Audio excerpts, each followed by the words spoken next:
4ประการแต่หมายถึงพระอรหันต์ที่เก่งจริงๆนะที่พร้อมที่จะทำงานเผยแผ่พระศาสนาได้ดีนะท่านจะบอกว่าบรรลุอรหัตผลพร้อมทั้งปฏิสัมภิทาสี่นะ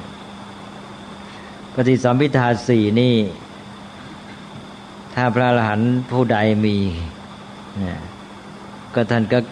มีความสามารถในการที่จะนำเอาธรรมะไปสั่งสอนผู้อื่นให้ได้ผลดีเป็นความสามารถเรื่องปัญญาในเชิงที่จะเอามาใช้ประโยชน์ทั่วๆไปด้วยแล้วก็ถึงจะไม่ได้เป็นพระอรหันต์ก็ควรจะพัฒนาคุณสมบัติทำนองนี้ขึ้นมายิ่งสมัยปัจจุบันนี้เรียกว่าเป็นยุคข่าวสารข้อมูลปัญญาที่เรียกว่าปฏิสัมภิทานี้ก็เกี่ยวข้องโดยตรงกับเรื่องข่าวสารข้อมูลนะจะสามารถใช้ประโยชน์จากข่าวสารข้อมูลได้ดีก็เลยมาเน้นในยุคนี้พูดถึงเรื่องปัญญาทีไรก็เลยยกเอาเรื่องปฏิสัมภิทาขึ้นมาพูดเรื่อยปฏิสัมภิทานี่ก็แปลว่าปัญญาแตกฉานนะตัวศัพท์เองก็แปลว่าแตกฉานปัญญาแตกฉานนี่ก็มี4ข้อด้วยกันนะเป็นบอกแล้วว่าเป็นการปฏิบัติต่อเรื่องข่าวสารข้อมูลเรื่องของสิ่งที่ได้ยินได้ฟังเรื่องที่ได้เล่าเรียนนะอย่างเด็กนักเรียนอยู่ในโรงเรียนก็น่าจะต้องพัฒนาอันนี้ให้มากและคนทั่วไปในยุคนี้ก็รับข่าวสารข้อมูลก็ควรจะได้พัฒนาปัญญาด้านนี้เพราะถ้าปัจจุบันนี้ถ้าหากว่าไม่มีหลักไม่มีปัญญาด้านนี้บางทีก็ไม่ได้ประโยชน์จากข่าวสารข้อมูลไม่รู้เท่าทันถูกหลอกง่ายแล้วก็ไม่สามารถเอามาใช้ประโยชน์ได้อันนี้ปัญญาแตกฉาน4อย่างนี้ในเมื่อเกี่ยวข้องกับข่าวสารข้อมูลหรือสิ่งที่สดับตรับฟังเล่าเรียนศึกษาก็เลยแบ่งเป็น2ฝ่ายหรือ2ด้านด้านหนึ่งเป็นด้านรับนะด้านรับเข้ามามี2ข้อแล้วก็อีก2ข้อก็เป็นด้านใช้ประโยชน์ด้านรับ2ข้อด้านใช้2ข้อทีนี้ด้านรับเป็นยังไงนะก็เริ่มในข้อที่1ข้อที่1ก็ปัญญาแตกฉานในอรรถะคือในเนื้อหาอันนี้ก็มีความสำคัญอย่างยิ่งเลยเป็นต้องเริ่มต้นก่อนเราจะเล่าเรียนเราจะสดับตรับฟังอะไรเราจะอ่านอะไรนี่ต้องมีความแตกฉานในเนื้อหาแตกฉานในเนื้อหายังไงล่ะก็เริ่มโดยต้องเข้าใจเนื้อหานั้นชัดเจนถูกต้องเข้าใจจริงเข้าใจท่องแท้ไม่ใช่เป็นคนที่พลาดมัวรับฟังอะไรศึกษาเล่าเรียนอะไรก็ไม่รู้จริง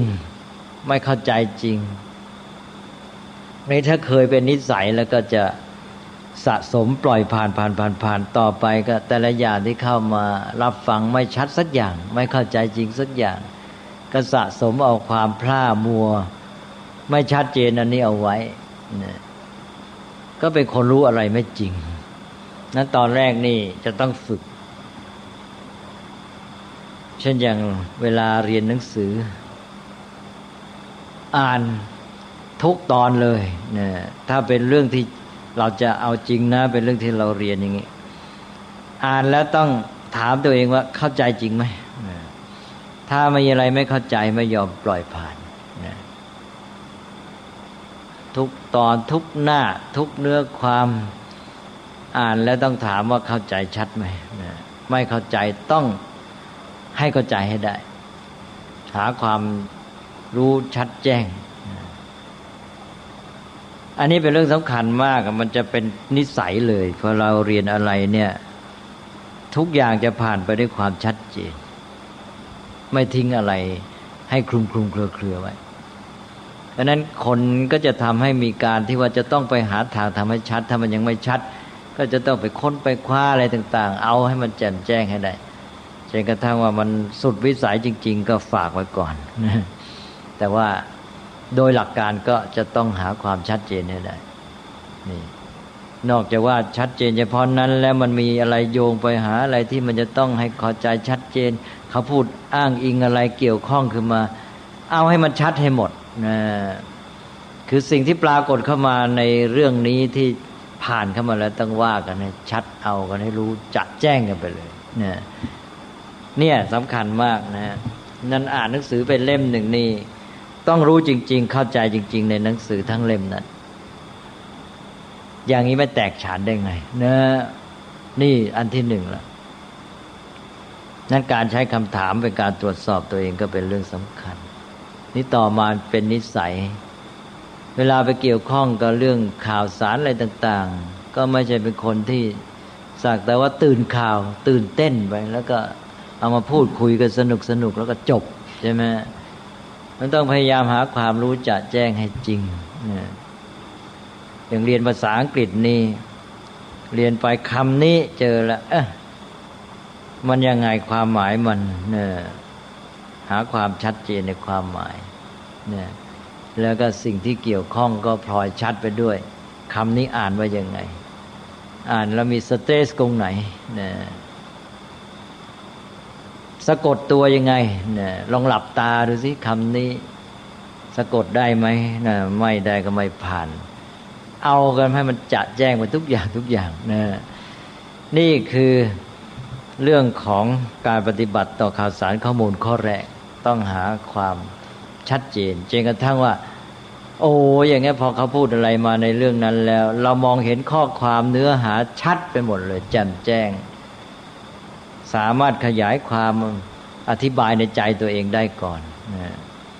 นี่แล้วนะฮะหนึ่งแล้วนี่เรียกว่าอัฏฐปฏิสัมภิทาแปลว่าปัญญาแตกฉานในอัฏฐะคือในเนื้อหาในความหมายทีนี้ต่อไปข้อสองเนี่ยพอเข้าสู่รายละเอียดมองเห็นรายละเอียดเนื้อหาชัดเจนแล้วนะคราวนี้จับหลักจับประเด็นบ้างนะอ่านไปทั้งหน้านี่นอกจากเข้าใจแต่ละเรื่องที่พูดถึงชัดเจนแต่ละคำแต่ละชัดแล้วทีนี้จับความให้ได้ทั้งหน้านี้ทั้งตอนนี้ทั้งหัวข้อนี้ว่า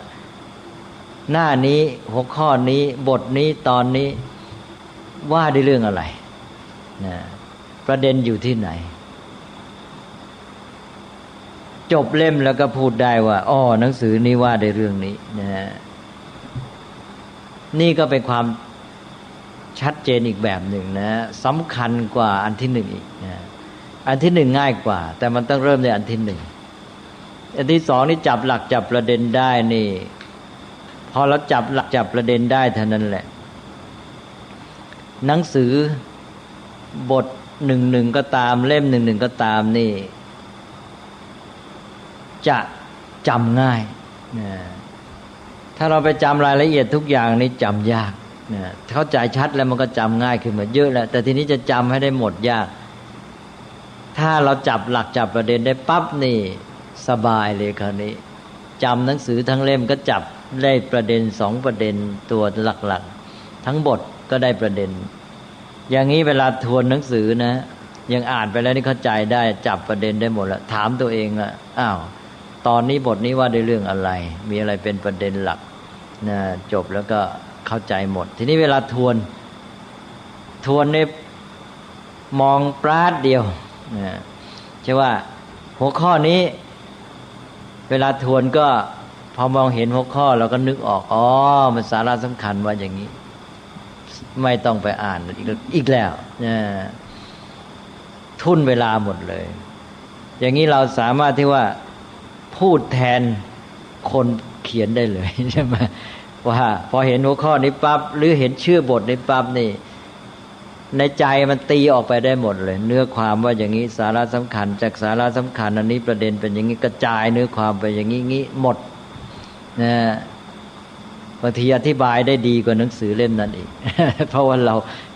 เวลาเราอ่านเราเจอเรามีประเด็นข้อปลีกย่อยอะไรที่เราต้องการความชัดเจนเราไปค้นไปคว้าอีกใช่ไหมนี่สบายไปเลยนะอันที่สองนี่สำคัญยิ่งกว่าข้อที่หนึ่งเรียกว่าธรรมปฏิสัมภิทาปัญญาแตกฉานในหลักเมื่อกี้ในเนื้อหาใช่ไหมข้อที่หนึ่งในอัฏฐะในเนื้อหาในข้อที่สองนี่ในตัวหลักต้องจับประเด็นได้นั้นเวลามีข่าวสารอะไรเกิดขึ้นนี่ถ้าใครจับประเด็นได้จับหลักได้นี่คนนั้นเข้าถึงเรื่องได้รวดเร็ววินิจฉัยเรื่องได้ง่ายนะแก้ไขปัญหาก็ได้ดีนะนี่ปัญหาสำหรับสังคมปัจจุบันนี้ก็คือความพร่ามีข่าวสารมากมายไม่รู้จริงสักอย่างนะนี่ก็เป็นเรื่องยุ่งแหละข่าวสารมากมายไม่ได้ดีสำหรับมนุษย์หรอกนะเพราะว่ามนุษย์ไม่มีความสามารถไม่ได้พัฒนาความสามารถที่จะมารับมือกับข่าวสารข้อมูลที่เจริญงอกงามเพราะนั้นมันเจริญไม่ทันกันพัฒนาคนไม่ทันกับพัฒนาข่าวสารข้อมูลเพราะนั้นจึงไม่เป็นหลักประกันว่าจะมีข่าวสารข้อมูลมากแล้วคนจะมีสติปัญญาดีไม่ดีเป็นคนลุ่มหลงถูกหลอกง่ายขึ้นอันนี้ยิ่งจับหลักจับประเด็นไม่ได้อีกเนี่ยคนก็ยิ่งสับสนรู้ไม่จริงแล้วแก้ปัญหาไม่ได้ไม่รู้ว่าเรื่องที่เกิดขึ้นปัญหานั้นประเด็นอยู่ที่ไหนจุดของปัญหาอยู่ที่ไหนนะเถียงกันวุ่นวายทะเลาะกันอีก อย่างเวลานี้สังคมนี่ก็เป็นปัญหาเพราะว่ามันจับหลักจับประเด็นอะไรไม่ได้ปัญหาเกิดขึ้นก็จับจุดไม่ถูกอย่างปัญหาเรื่องศาสนาเกิดขึ้นจุดของปัญหาอยู่ที่ไหนประเด็นที่จะแก้คืออะไรเนี่ยมันก็ไปพูดกันออกไปเรื่องปลีกย่อยปลีกฝอยไม่ได้ประโยชน์ในการแก้ปัญหาสังคมแก้ปัญหาศาสนาแก้ไม่ได้มันจับจุดไม่ถูกขาดปัญญาสองประการนี่สองประการนี้เป็นฝ่ายรับนะเนี่ยหนึ่งก็คือว่าต้องแตกฉานในเนื้อหานะรายละเอียดเนื้อความเรื่องราวความเป็นไปชัดเจนแจ่มแจ้งนะสองก็จับหลักจับประเด็นได้จับจุดของเรื่องได้นะก็ใช้ได้ทุกกรณีแหละอย่างที่ว่าอย่างเป็นนักเรียนเนี่ยฝึกไว้ดีที่สุดเลยถ้าฝึกอย่างนี้แล้วการเล่าเรียนจะประสบความสำเร็จมากแค่สองข้อนี่ก็สบายเยอะนะเพราะนั้นหัดตั้งคำถามเพื่อตรวจสอบตัวเอง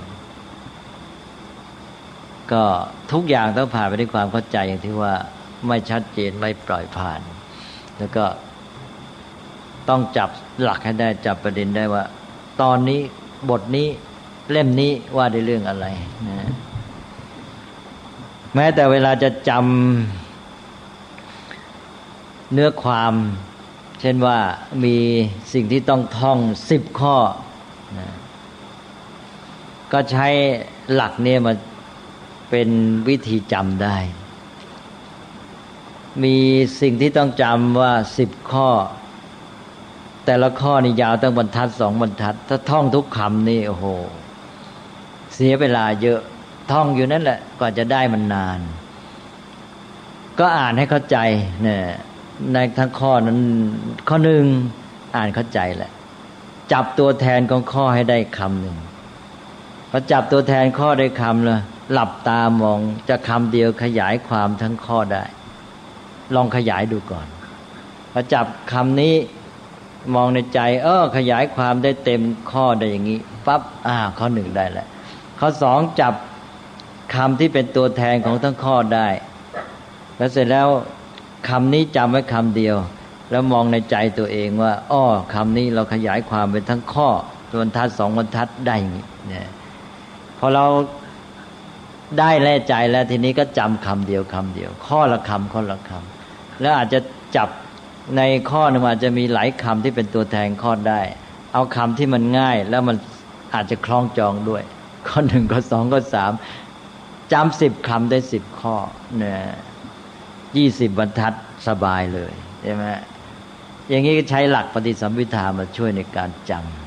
ำอันนั้นคนที่มีหลักวิธีก็ไม่ต้องไปเสียเวลาท่องมากมายนะ อย่างที่ว่า10 ข้อก็ท่อง10 คำพอ แล้วก็ถึงเวลาสอบก็10 คำนั้นออกมาก็ขยายปุ๊บ1 2 3 4 5 6 7 8 9 10นะเอาละครับนี่เป็นภาครับนะภาครับนี่ได้ปฏิสัมภิทา2 ข้อสบายแล้วนะ1อัฏฐปฏิสัมภิทาปัญญาแตกฉานในเนื้อหา2ธรรมปฏิสัมภิทาปัญญาแตกฉานในหลักนะในตัวประเด็นในจุดของเรื่องต่อไปทีนี้เป็นภาคใช้บ้างละนะทีนี้ก็ต่อไปข้อ3ภาคใช้ก็เริ่มด้วยปัญญาแตกฉานในการใช้ภาษาในการรู้จักใช้ภาษามาสื่อสารต้องหัดพูดหัดเขียนเพื่อสื่อความต้องการของตนเองให้คนอื่นเข้าใจได้สื่อความหมายสื่อสาระจนกระทั่งว่าสามารถชักจูงให้เขาเห็นตามตัวเองได้อันนี้ก็เป็นเรื่องของความรู้จักใช้ภาษามีเป็นความสามารถเชิงภาษาในการใช้ภาษาสื่อสารก็อย่างน้อยก็ต้องบอกความต้องการของตัวเองให้ชัดเจนเริ่มต้นหลายคนจะประสบปัญหาเราต้องการจะพูดให้เขาเข้าใจอย่างเงี้ยจะบอกความต้องการของตัวเองเสร็จแล้วนี่พูดให้เขาเข้าใจความต้องการของตัวเองไม่ได้ไม่ชัดเจนก็ขาดข้อนี้เป็นขาดปัญญาแตกฉานในภาษาหรือในการสื่อภาษาเอาว่าสื่อภาษากันแล้วกันอันนี้นอกจากว่าบอกความต้องการของตัวเองเข้าใจแล้วทีนี้ก็ต่อไปก็คือว่าอธิบายเรื่องราวให้เขาเข้าใจอีกนี่ยากขึ้นไปอีกทีนี้อธิบายเรื่องยากให้เข้าใจได้ง่ายใช่ไหมแล้วก็สามารถที่จะพูดชักจูงเขาให้เห็นตามเราได้นี่สามารถขนาดนี้นี่บางทีใช้ในทางเป็นโทษก็ได้อยู่ที่เจตนาแหละใช่ไหมบางคนนี่พูดเก่งสามารถพูดชักจูงให้คนอื่นเห็นตามเนี่ยแต่ว่าเจตนาไม่ดี กลายเป็นว่าเอาคนอื่นเป็นเหยื่อไปเลยใช่ไหมแต่ว่าอันนี้เราพูดถึงความสามารถก่อนส่วนจะใช้อย่างไรนั้นอยู่ที่คุณธรรมอื่นมาก็คือต้องมีเจตนาบริสุทธิ์หวังดีต้องการให้เขาเห็นความจริง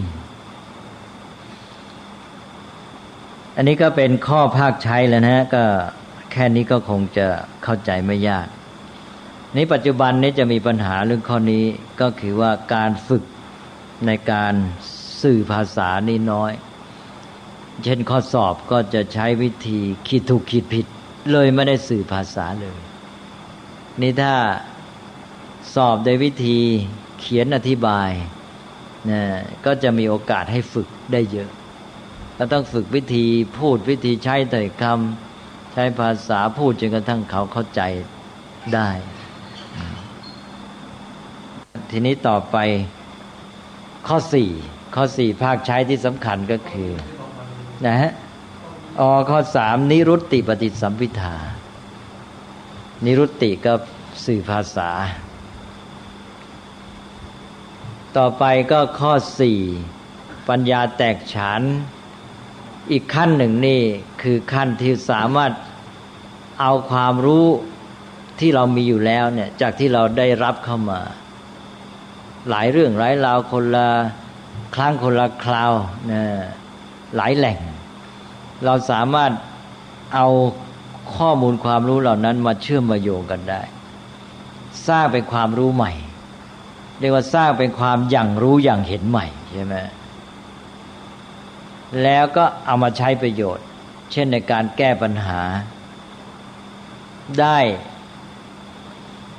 ตรงหรือทันกับสถานการณ์ทำให้เราแก้ปัญหาได้สำเร็จหรือสามารถคิดสร้างสรรค์สิ่งใหม่ๆขึ้นมาได้อันนี้สำคัญอย่างยิ่งเลยอันนี้ถ้าเรารับก็ได้เราก็รู้ตามที่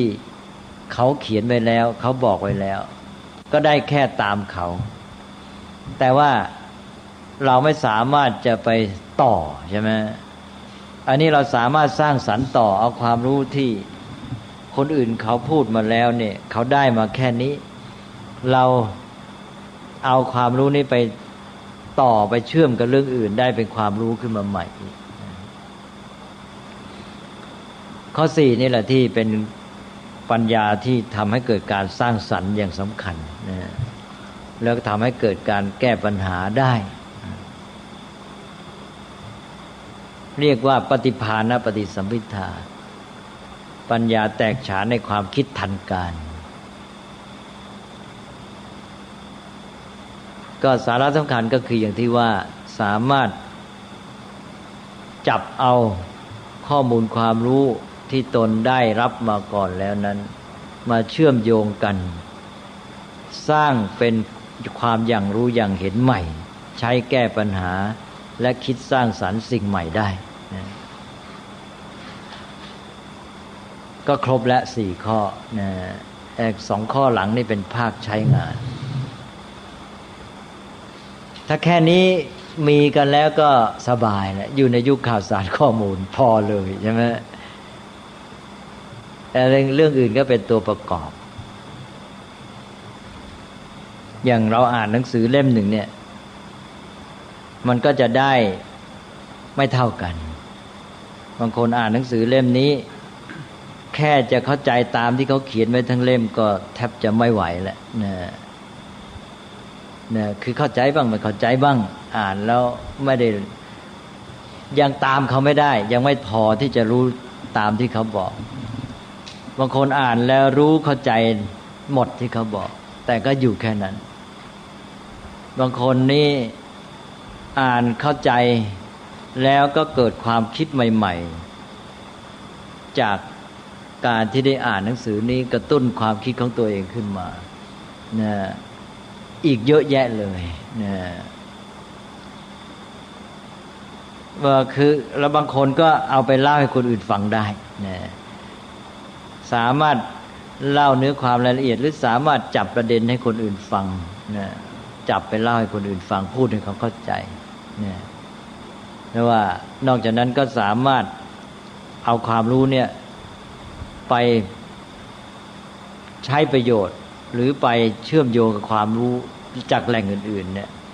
ไปใช้ในการแก้ปัญหาและทำการใหม่ๆคิดสิ่งใหม่ๆแตกเป็นความรู้ในแง่มุมต่างๆออกไปเยอะแยะเลยเนี่ยอย่างที่ว่าอ่านหนังสือเล่มหนึ่งอาจจะไปเขียนหนังสือได้10 เล่มหรืออย่างนี้เป็นต้นนะดังนั้นเรื่องของปัญญาแตกฉานนี้จึงมีต่างๆกันหลายอย่างก็ลองเอา4อย่างนี้ไปพิจารณาว่าไปอ่านหนังสือเล่มหนึ่งนี่คนจะต่างกันยังไงในข้อที่1ก็อัฏฐปฏิสัมภิทาปัญญาแตกฉานในเนื้อหาคนก็จะเข้าใจไม่เท่ากันแหละบางคนเข้าใจนิดๆหน่อยๆบางคนเข้าใจชัดเจนหมดทั้งเล่มนี่2ธรรมะปฏิสัมภิทาปัญญาแตกฉานใน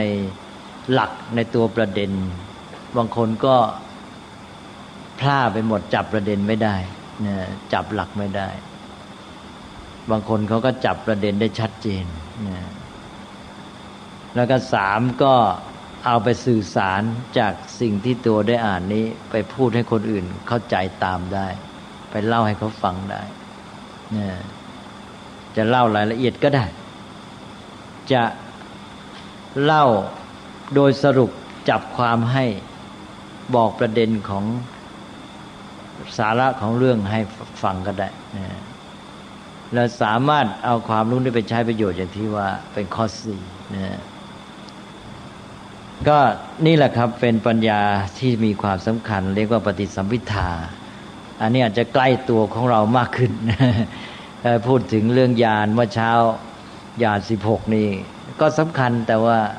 ในชีวิตประจำวันนี่เราอาจจะไม่เกี่ยวก็ปฏิสัมภิทานี้ได้ประโยชน์มากอย่างพวกเด็กนักเรียนต่างๆนี่ก็น่าจะได้รับการฝึกหัดให้ดีอย่างที่บอกแล้วว่าในยุคปัจจุบันยุคข่าวสารข้อมูล4ข้อนี้จะเป็นประโยชน์มากก็แปลว่าจบนะฮะ ปฏิสัมภิทาสี่ปัญญาแตกฉานสี่ประการแยกเป็นรับสองคือหนึ่งอัฏฐปฏิสัมภิทาปัญญาแตกฉานในเนื้อหาสองธรรมปฏิสัมภิทาปัญญาแตกฉานในตัวหลักแล้วก็เป็นภาคใช้การสองสามคือข้อสามนิรุตติปฏิสัมภิทาปัญญาแตกฉานในการสื่อภาษาและก็สี่ปฏิภาณปฏิสัมภิทาปัญญาแตกฉานในความคิดทันการก็จบเท่านี้ก่อนถ้างั้นวันนี้ก็เอาเท่านี้ก่อนนะ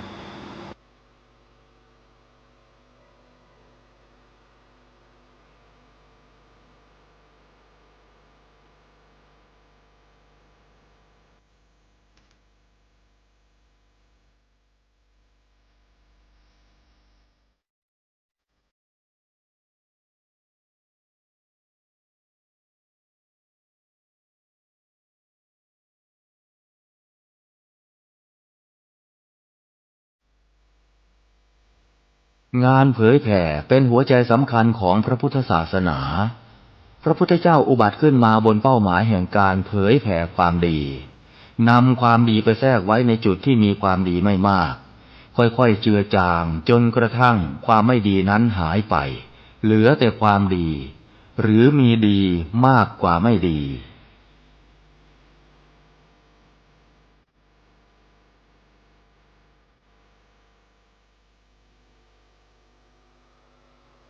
ซีดีธรรมบัญญัว่าติชีวิตที่แท้มันต้องการอะไรแล้วสังคมมนุษย์จะอยู่ดีกันได้ยังไงมันทำไปแล้วมันจะมีผลกระทบไปอย่างอื่นแค่ไหนเลยเนี่ยแกก็เป็นผู้ชำนาญเฉพาะทางเลยเป็นเรื่องของอารยธรรมมนุษย์ยุคที่เจริญมากของตะวันตกที่ว่าชำนาญไปเฉพาะเรื่องก็พยายามหาความรู้ความจริงกันให้เจาะลึกที่สุดในด้านของตนเองดิ่งลงไปพอเป็นความรู้ดิ่งเฉพาะด้านกลับไปมีผลกระทบด้านอื่นแต่ด้านตัวนี้พยายามไปให้สุดแล้วกลับมาแก้ปัญหามนุษย์ไม่ได้เช่นว่าทฤษฎีเศรษฐกิจทำให้มนุษย์คิดวางระบบในการต่อสู้แย่งชิงหาผลประโยชน์ให้ได้มากใช่ไหมแต่เสร็จแล้วไอ้การที่ได้วัตถุเสพมากมันก็ไม่ได้เกิดเป็นความสุขที่แท้จริงแก่มนุษย์เกิดเป็นปัญหาชีวิตจิตใจเช่นความเครียดเกิดปัญหาความแข่งแย่งเดือดร้อนข่มเหงกันในสังคมทำลายทรัพยากรธรรมชาติอีกต่อมาก็จึงรู้สำนึกว่าผิดกว่าจะรู้ผิดสังคมก็ต้องเดินทางมาในทิศทางนี้ตั้งเป็นหลายร้อยปีหรือเป็นพันปีอารยธรรมมนุษย์มันก็เลยวนเวียนอยู่อย่างเงี้ยนี่ทำไงจะให้เป็นการรู้เข้าใจตัวความจริงแท้นะที่มันเป็นระบบความสัมพันธ์ของทุกสิ่งหมดนะให้รู้เข้าใจชีวิตของตัวเองธรรมชาตินะชีวิตของตัวเองคืออะไรเป็นอย่างไรมันควรจะต้องการอะไรมันจึงจะเป็นชีวิตที่ดีเลยเนี่ยนะนี่แหละมันเป็นเรื่องที่มนุษย์ไปกันไม่ค่อยถึงนะนี่ในทางพุทธศาสนาเราเนี่ยเราถือว่าพระพุทธเจ้าเนี่ยตรัสรู้อันนี้ตรัสรู้ความจริงที่เห็นระบบความสัมพันธ์ของสิ่งทั้งหลายทั่วถึงนะทั้งชีวิตของเราและธรรมชาติแวดล้อมทั้งหมดจากความรู้เข้าใจระบบความสัมพันธ์อย่างทั่วถึงนี้ให้เห็นในความเป็นไปเกิดการเปลี่ยนแปลงขึ้นมาที่มีผลกระทบต่อกันนะส่งผลดีผลร้ายอย่างไงนะมองอย่างทั่วถึงอันนี้จึงจะมาจัดการกับชีวิตและสังคมได้ถูกต้องนะจึงจะมาสร้างสรรค์ทำให้เกิดผลดีแท้จริงได้นะนี่เราก็ย้อนกลับไปดูการดิ้นรนของมนุษย์ที่พยายามที่จะเรียนรู้ฝึกฝนพัฒนานะเกิดปัญญารู้วิชาการต่างๆสร้างอารยธรรมวัฒนธรรมมนุษย์เนี่ยมนุษย์เกิดขึ้นมาในโลกเป็นอยู่ด้านหนึ่งก็คือเกิดความจำเป็นต้องเรียนรู้แต่ตัวเองก็เรียนรู้เพื่อสนองความต้องการเฉพาะหน้าหลักการก็มีว่ามนุษย์เกิดมาแล้วถ้ามองเป็นชีวิตบุคคลนะก็จะเห็นเป็นการที่พยายามเอาชีวิตรอดแล้วก็มนุษย์ก็มีการ เรียนรู้ฝึกตัวขึ้นมาเพื่อดำเนินชีวิตตั้งแต่กินดื่มพูดจาเดินอะไรเป็นต้นนี่นะแต่นี่ว่าพื้นฐานก็ต้องอาศัยผู้อื่นคือพ่อแม่นะทีนี้มองไปในแง่สังคมเพราะการที่มนุษย์ต้องอาศัยกันเนี่ยไม่สามารถอยู่รอดลำพังมันก็มีการที่มายึดเป็นกลุ่มเป็นพวกนะช่วยกันบ้างแต่พร้อมกันนั้นอีกด้านหนึ่งก็ยังมีความเห็นแก่ตัวก็แย่งชิงกันอยู่มนุษย์ก็เรียนรู้เป็นสังคมชีวิตแต่ละคนนี่ก็ถูกคุกคามด้วยภัยคือความที่จะอยู่รอดหรือไม่รอดสังคมก็เช่นเดียวกันมองไปที่สังคมมนุษย์มองเป็นประวัติศาสตร์ความเป็นมาของสังคมเราก็จะเห็นเรื่องอย่างเงี้ยมีภัยอันตรายคุกคามเราก็ใช้คำว่าเนี่ยหมู่มนุษย์เนี่ยถูกทุกข์บีบคั้นภัยคุกคามเมื่อมนุษย์ถูกทุกข์บีบคั้นภัยคุกคามแกก็ดิ้นรนดิ้นรนขนขวายเพื่อจะอยู่รอดการที่จะดิ้นรนอยู่รอดนี่ก็จำเป็นจะต้องเรียนรู้เพราะฉะนั้นการเรียนรู้การฝึกฝนตนเองนี่เป็นธรรมชาติของมนุษย์อย่างที่ว่าไปแล้วมนุษย์จะมีชีวิตอยู่แม้แต่อยู่รอดได้นี่ต้องเรียนรู้ต้องศึกษาแต่ว่าไอ้ที่แกเรียนรู้ศึกษาก็เพราะภัย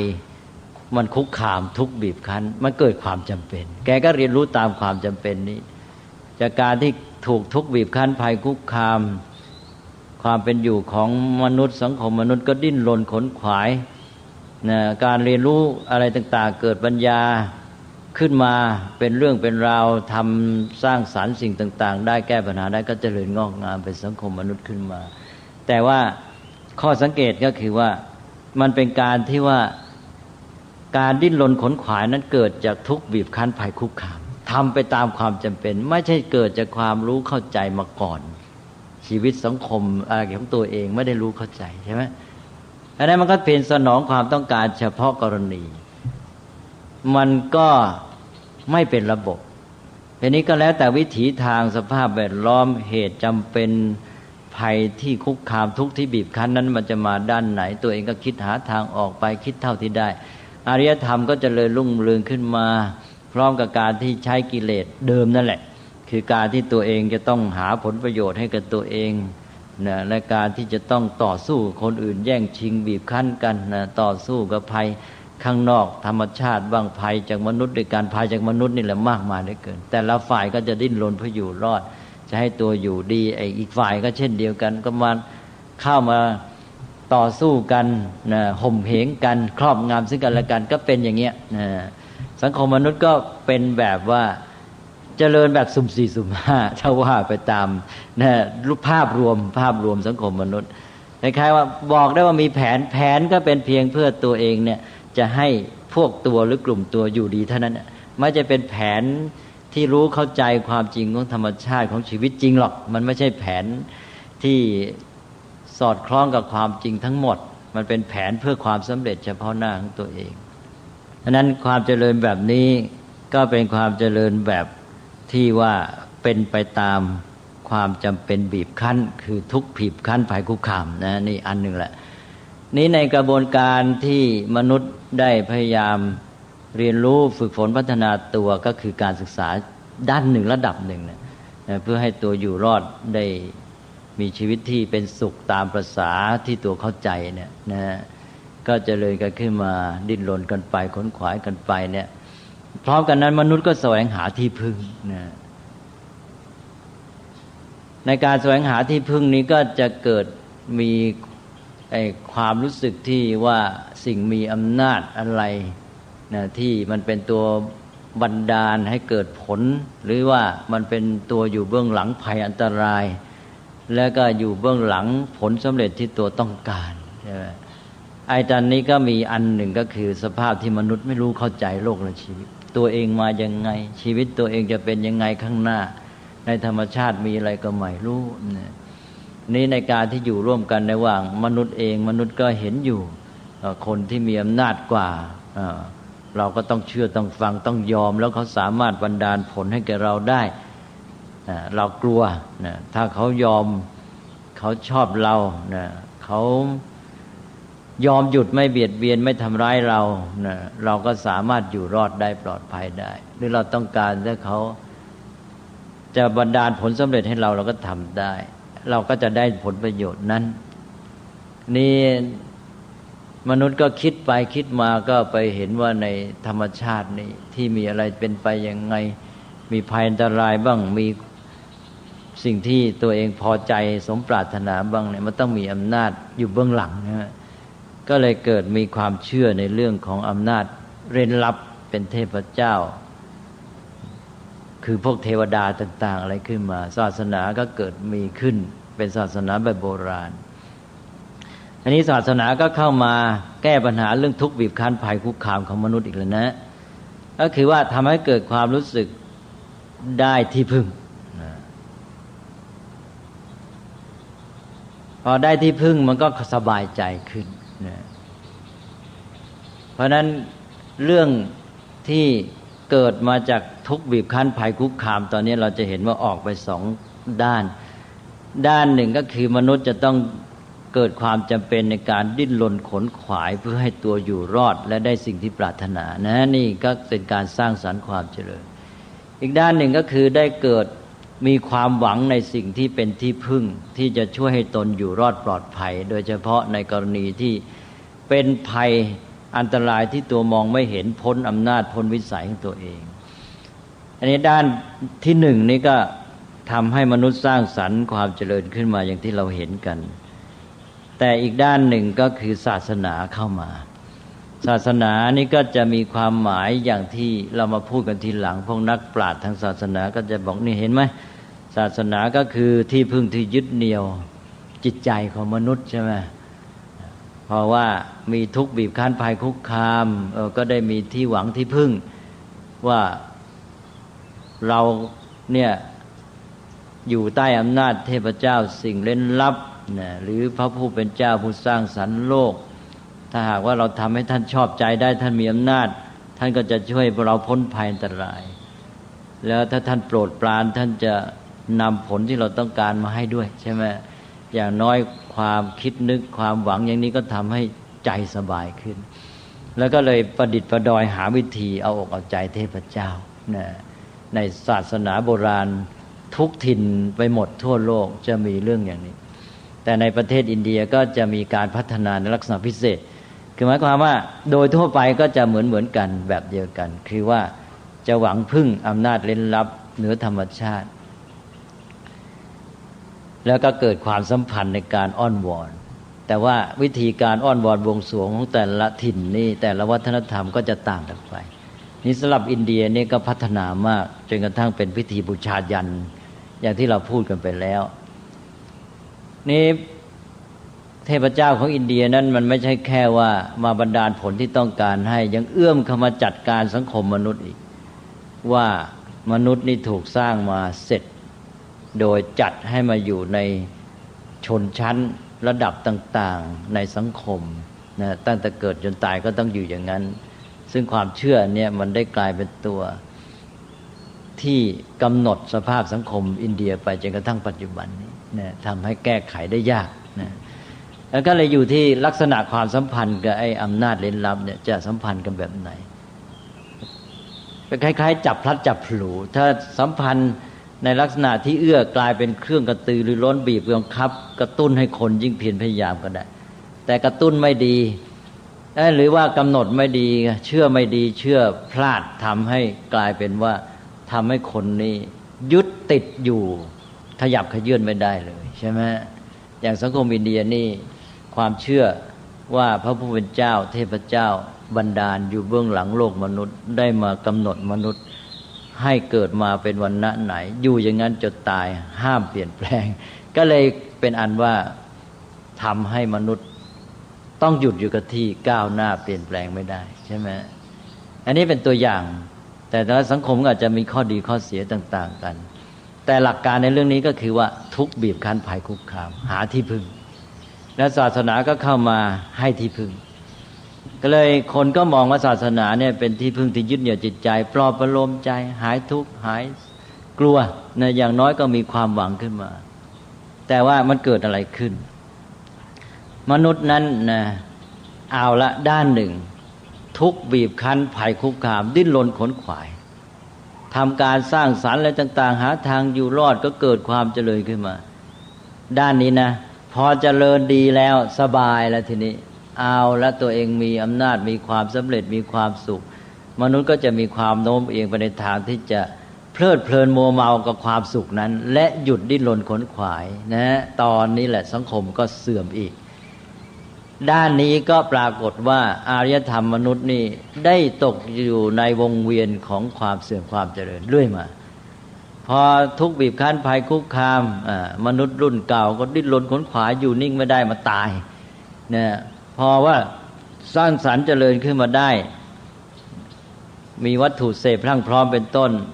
สังคมของตัวเองมีอำนาจไม่กลัวใครจะมาบีบคั้นตอนนี้ก็จะมัวเมาเสพสุขก็เสื่อมใช่ไหม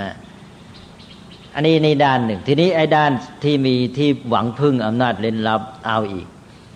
พอมีอำนาจเร้นลับมาให้พึ่งได้ที่พึ่งแล้วมีเครื่องปลอบประโลมใจตอนนี้แทนที่จะดิ้นก็ไม่ดิ้นด้วยซ้ำนะเพราะว่า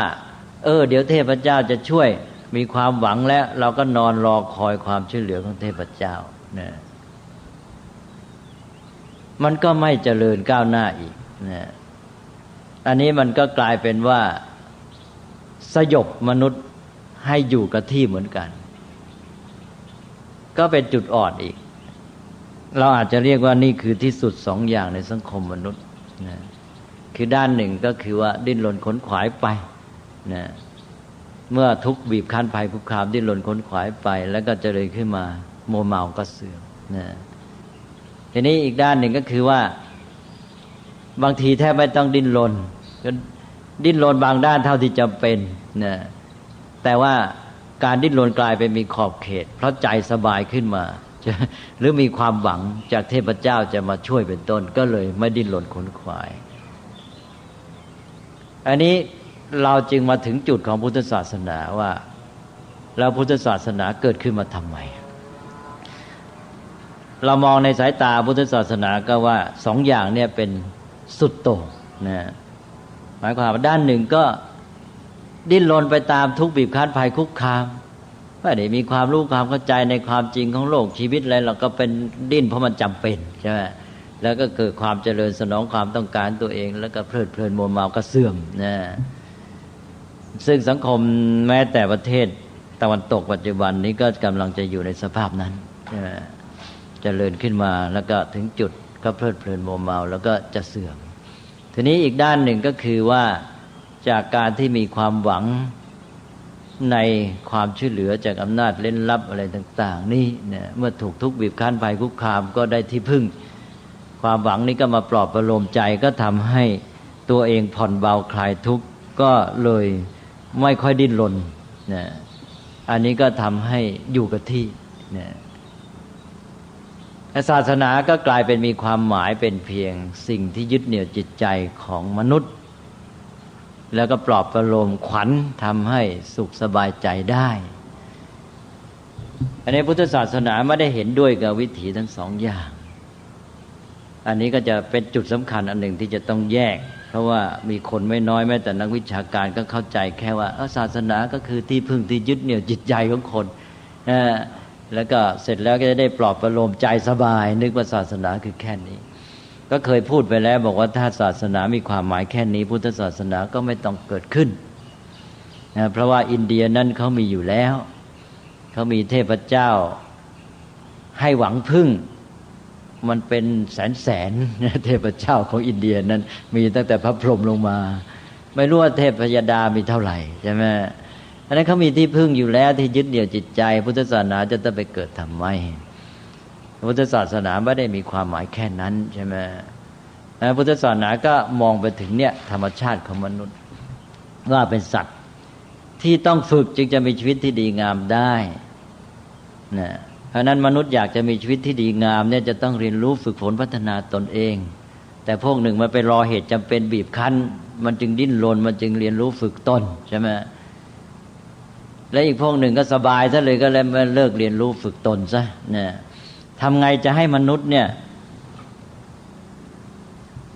อยู่กับความเป็นจริงนะทำการด้วยความรู้เข้าใจธรรมชาตินะแล้วก็ ปฏิบัติในเรื่องการเรียนรู้ฝึกฝนตนนี้ให้มันถูกต้องนะนั้นเราก็เลยสอนว่าเนี่ยนะ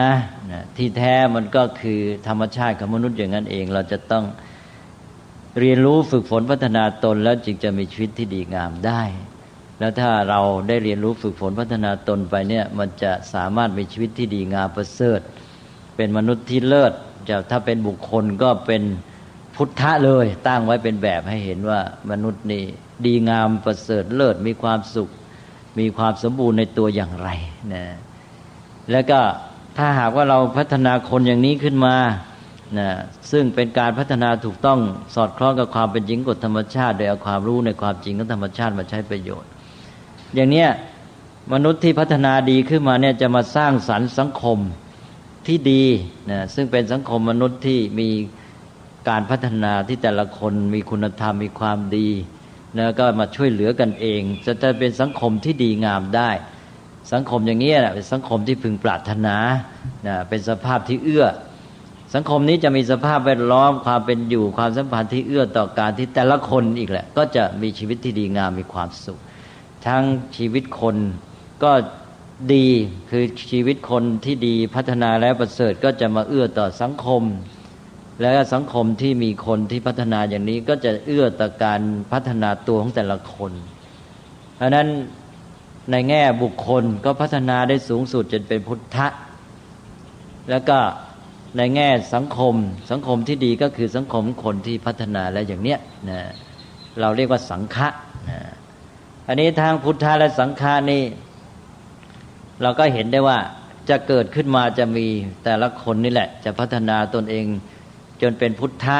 นะหรือเข้าในทางไปเป็นพุทธะได้เนี่ยก็เพราะดำเนินชีวิตได้ถูกต้อง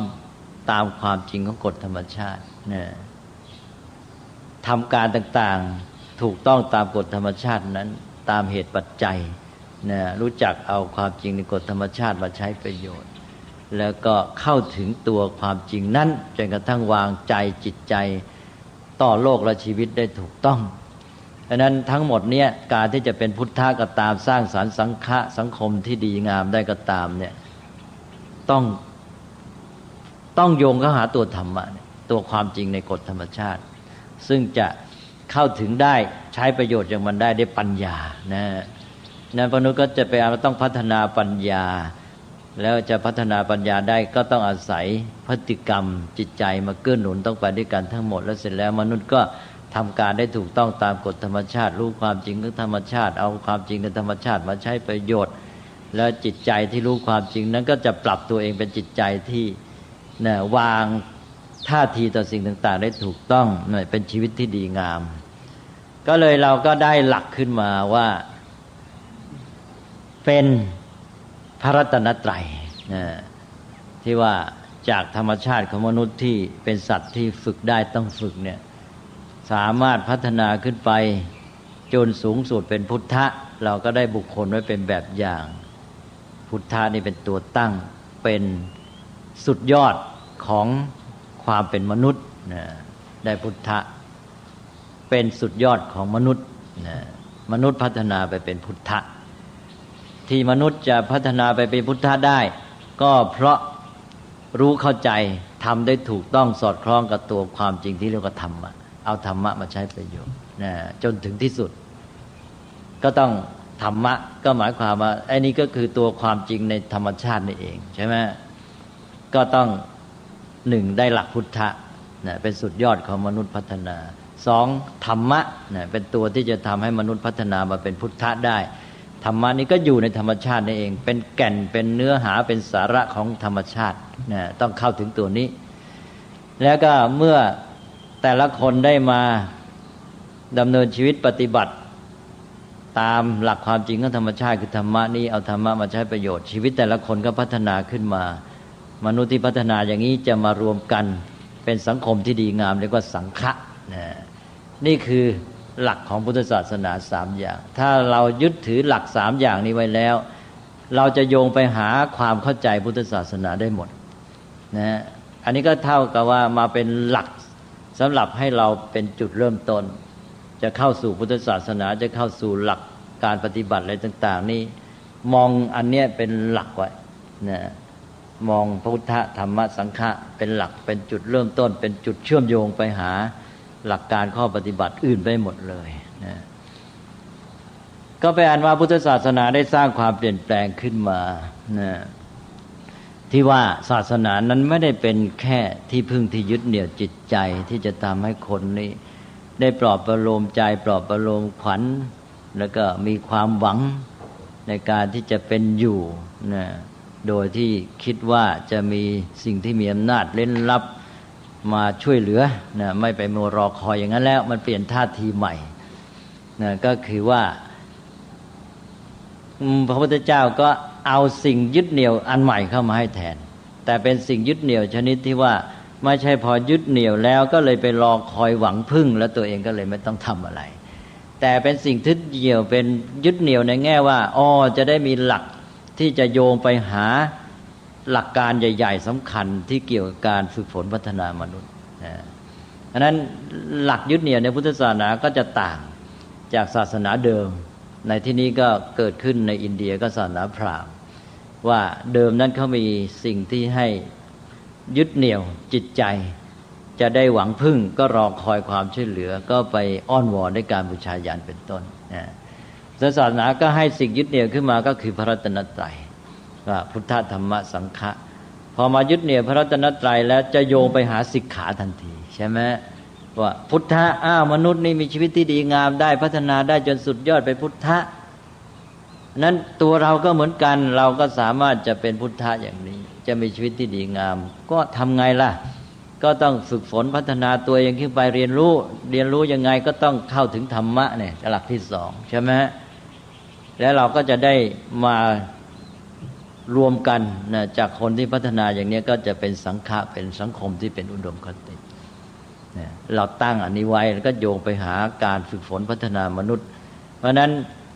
ศาสนาก็ไม่ใช่เป็นเพียงที่พึ่งที่ยึดเหนี่ยวจิตใจแล้วก็ปลอบประโลมใจแล้วก็สบายหายทุกข์หายร้อนแล้วก็ไปอ้อนวอนนอนรอคอยความช่วยเหลือแต่กลายไปว่าเป็นสิ่งที่ยึดเหนี่ยวจิตใจเป็นหลักให้พอไปมองดูพอไประลึกถึงแล้วก็มากระตุ้นเตือนตัวเองให้ระลึกถึงหน้าที่ความสามารถที่ตัวมีว่าเราจะต้องเรียนรู้ฝึกฝนพัฒนาตัวเองเพราะนั้นจึงได้พูดว่าศาสนานั้นถ้าเราจะใช้คำว่าที่พึ่งที่ยึดเหนี่ยวก็ต้องแยกเป็นสองแบบคือเอาสำนวนเก่าเข้ามาใช้แล้วก็แยกซะศาสนาในความหมายหนึ่งเป็นที่พึ่งที่ยึดเหนี่ยวจิตใจแต่ดึงเหนี่ยวแล้วเหนี่ยวลงดึงลมให้จมให้วนเวียนอย่างนั้นวนเวียนอยู่ในความหวังโดยการปลอบประโลมใจตัวเองแล้วก็ไม่ต้องทำอะไรรอคอยความช่วยเหลืออันนี้เรียกว่าเหนี่ยวแล้วดึงลงทีนี้พุทธศาสนานี่ให้ที่พึ่งที่ยึดเหนี่ยวจิตใจจะได้ดึงขึ้นพอมายึดเหนี่ยวพระรัตนตรัยปั๊บได้สรณะเป็นที่พึ่งก็คือเตือนใจให้นึกถึงธรรมชาติของตัวเองให้นึกถึงหลักการของธรรมชาตินึกถึงการที่จะต้องพัฒนาปัญญาว่าจะต้องทำการเช่นดำเนินชีวิตนี้ให้สอดคล้องกับความเป็นจริงให้ถูกต้องและพัฒนาตัวเองให้ดีขึ้นไปทั้งพฤติกรรมจิตใจและปัญญาจนเป็นมนุษย์ผู้ประเสริฐสร้างสังคมที่ดีขึ้นมาด้วยการรู้เข้าถึงธรรมใช้ธรรมมาให้เป็นประโยชน์ใช่ไหมอันนั้นเราเรียกว่าเหนี่ยวและดึงขึ้นอาศัยเป็นที่เกาะเพราะจะเดิมนี่ไม่รู้จะไปทางไหนเคว้งคว้างเลื่อนลอยยังไม่มีหลักพอได้พระรัตนตรัยมาปั๊บก็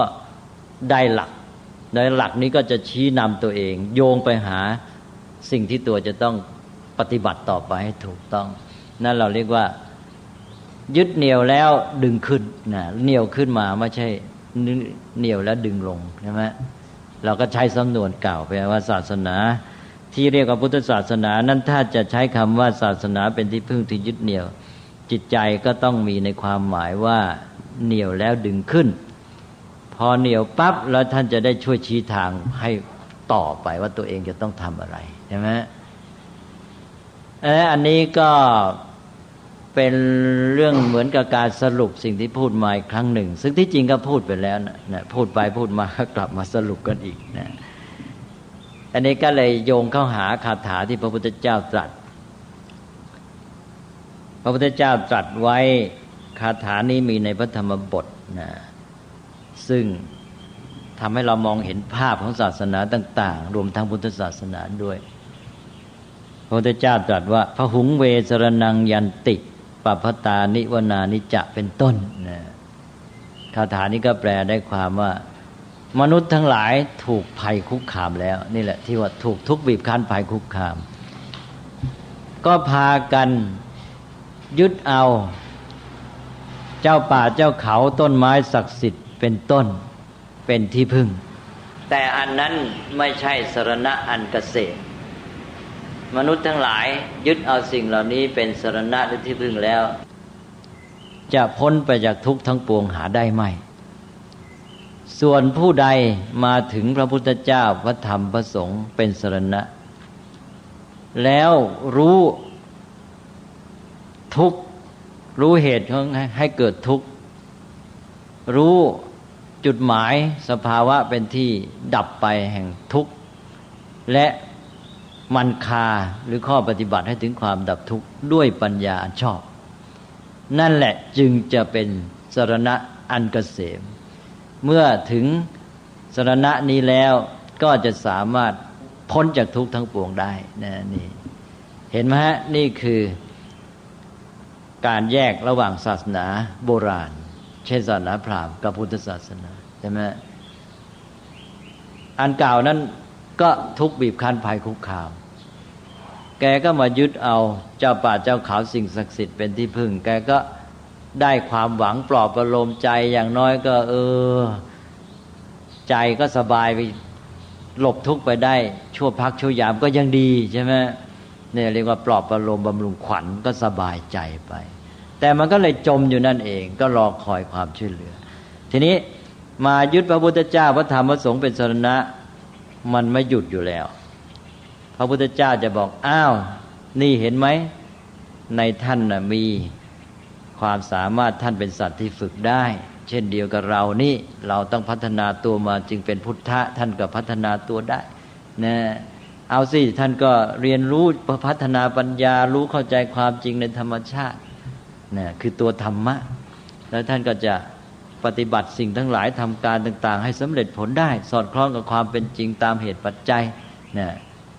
ท่านทำการสำเร็จท่านพัฒนาชีวิตของตนเอง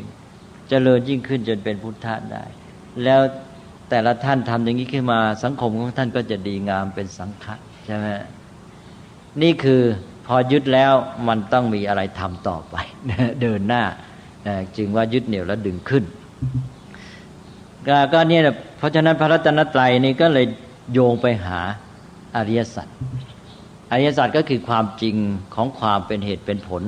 ในกฎธรรมชาติที่มาเกี่ยวข้องกับมนุษย์คือความจริงในธรรมชาติก็คือกฎความเป็นไปตามเหตุปัจจัยเป็นต้นมันมีเข้ามาอยู่งั้นแต่ในแง่ที่มาเกี่ยวข้องกับมนุษย์ที่มนุษย์จะใช้ประโยชน์ความจริงในส่วนที่จะมาใช้ประโยชน์กับมนุษย์นี้เรียกว่าอริยสัจเป็นความจริงที่มนุษย์จะต้องรู้เพื่อจะได้ปฏิบัติได้ถูกต้องต่อสิ่งทั้งหลายต่อธรรมชาติแล้วมันจะเกิดผลกับชีวิตของตนเองในการแก้ปัญหาในการสร้างสรรค์ชีวิตที่ดีงามพอตกลงตอนนี้ก็เข้าว่าพอไประลึกถึงพระรัตนตรัยยึดเอาพระรัตนตรัยเป็นสรณะพระรัตนตรัยนั้นก็จะโยงตัวเราเข้ามาหาหลักความจริงของธรรมชาติในส่วนที่จะมาใช้ประโยชน์แก่มนุษย์เรียกว่าอริยสัจเพราะฉะนั้นพระรัตนตรัยก็โยงมาหาอริยสัจพอถึงอริยสัจก็คือการที่มนุษย์เอาความจริงในธรรมชาติมาใช้ประโยชน์ได้แล้วก็มนุษย์ปฏิบัติได้โดยสอดคล้องกับความเป็นจริงของกฎธรรมชาติจนกระทั่งเข้าใจรู้เข้าถึงความจริงของกฎธรรมชาติจนกระทั่งมีจิตใจที่เป็นอิสระได้จนกระทั่งว่า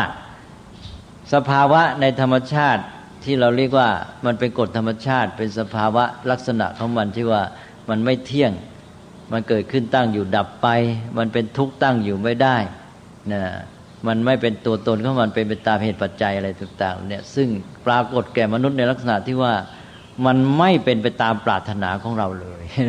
คือโลกนี้ทั้งโลกเนี่ยมันไม่เป็นไปตามปรารถนาของมนุษย์นะมันเป็นไปตามทางของมันเพราะมันมีกฎธรรมชาติอยู่เบื้องหลังภาวะที่มันมาเกี่ยวข้องกับมนุษย์เนี่ยปรากฏในอาการที่ไม่เป็นไปตามปรารถนาก็เราเรียกว่าทุกข์ใช่ไหม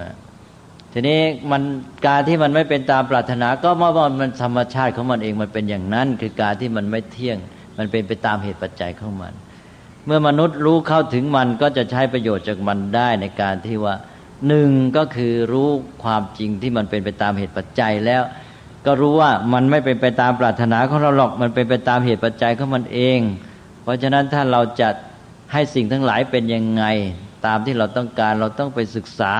ไปเรียนรู้ทำให้เกิดปัญญารู้ความจริงของมันแล้วปฏิบัติให้ถูกต้องตามความเป็นจริงนั้นผลมันจึงจะเกิดขึ้นตามต้องการถูกไหมฮะนี่อันที่หนึ่งแล้วสองเมื่อรู้ความจริงอันนั้นก็คือว่าไอ้ความเป็นไปของสิ่งทั้งหลายที่มันเปลี่ยนแปลงไปอย่างนั้นอย่างนี้ทั้งหมดเนี่ยมันเป็นสภาวะในธรรมชาติมันไม่ใช่เรื่องของเราที่จะต้องไปหวังไปปรารถนาเอาจะให้เป็นยังไงตามที่เราต้องการนะเพียงแต่วางใจให้ถูกด้วยปัญญาปฏิบัติตามมันด้วยปัญญานะก็อย่างที่ว่าข้อต้นก็คือว่าเราก็รู้ความจริงแล้วปฏิบัติตามมันด้วยปัญญาทำให้มันเกิดผลจัดการกับเหตุปัจจัยมันก็เป็นไปตามนั้นแล้วเสร็จแล้วไอ้ที่มันเป็นไปต่างๆที่ว่ามันเป็นทุกข์ฝืนความปรารถนานั้นมันเป็นเรื่องของธรรมดาในธรรมชาติเป็นภาวะที่มันเกิดขึ้นตั้งอยู่ดับไปเปลี่ยนแปลงไปมันอยู่ในภาวะเดิมไม่ได้เป็นทุกข์ในธรรมชาติเมื่อเรารู้ถึงที่สุดแล้วทุกข์ในธรรมชาติก็เป็นทุกข์อยู่ในธรรมชาติไม่มาเป็นทุกข์ในตัวเรานะแยกออกไปได้แปลว่า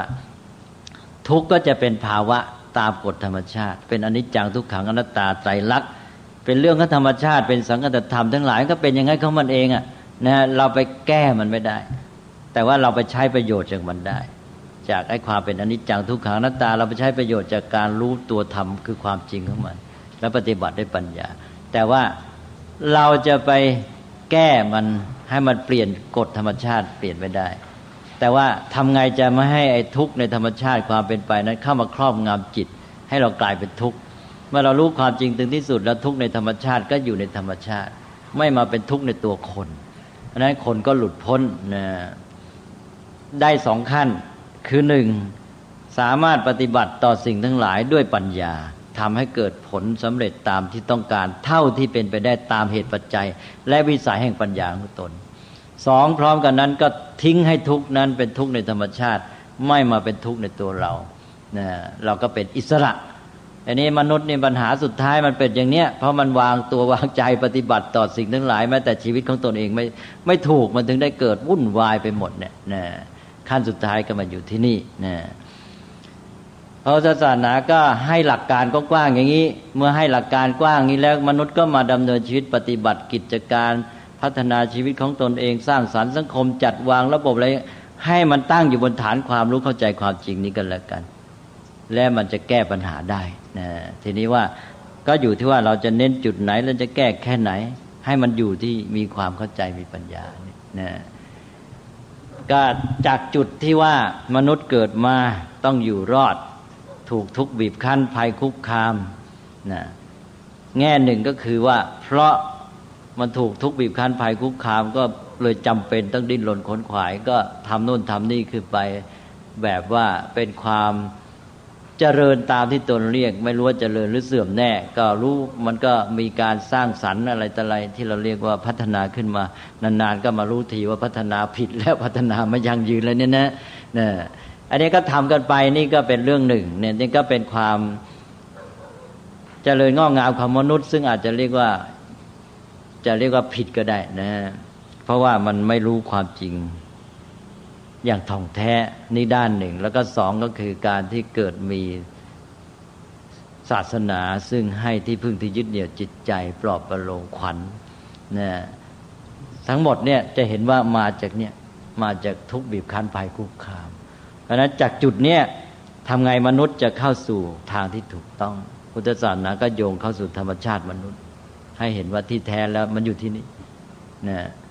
ก็เป็นแต่เพียงว่าพุทธศาสนาก็มาให้หนึ่งมาชี้ความจริงให้สองให้เครื่องบำรุงขวัญในแง่เกิดกำลังใจที่จะทำสู้ต่อไปวันนี้ก็เท่ากับว่าเราก็มาโยงเรื่องเกี่ยวกับศาสนาให้เห็นว่ามันมาจากเรื่องความเป็นไปในชีวิตสังคมมนุษย์นั่นแหละ แล้วก็พุทธศาสนาเกิดขึ้นมีความแตกต่างจากศาสนาอย่างอื่นอย่างไรและปฏิบัติต่อเรื่องทุกข์บีบคั้นภัยคุกคามที่เป็นสิ่งประจำในโลกมนุษย์นี่อย่างไรนะก็พุทธศาสนาก็โยงไปสู่เรื่องของการฝึกฝนเรียนรู้พัฒนามนุษย์นะตามความเป็นจริงกฎธรรมชาติซึ่งสอดคล้องกับธรรมชาติของตัวมนุษย์เองทำให้เกิดหลักสิกขาขึ้นมาใช่ไหมสิกขาก็จะทำให้เราเอาความรู้ความจริงหรือตัวธรรมะในกฎธรรมชาติมาใช้ได้แล้วก็พัฒนาปัญญาที่จะรู้ถึงความจริงนั้นนะมันก็บนอยู่แค่นี้แหละนะเรื่องของมนุษย์ก็ไม่ไปไหนตอนนี้เราได้หลักพระรัตนตรัยพระรัตนตรัยก็คือพระพุทธเจ้าพระธรรมและพระสงฆ์ก็มาสรุปความหมายของพระรัตนตรัยกันนิดหนึ่งว่าก็การที่ว่ามนุษย์ดิ้นรนขนขวายอยู่ไม่มีหลักไม่มีแนวทางนะก็หาทางรอดดิ้นรนทำโน่นทำนี่สร้างความเจริญขึ้นมาอย่างสุ่มสี่สุ่มห้าอย่างหนึ่งแล้วก็มีศาสนาให้สิ่งที่เข้าใจว่ามีอำนาจเร้นลับโดนบันดาลมา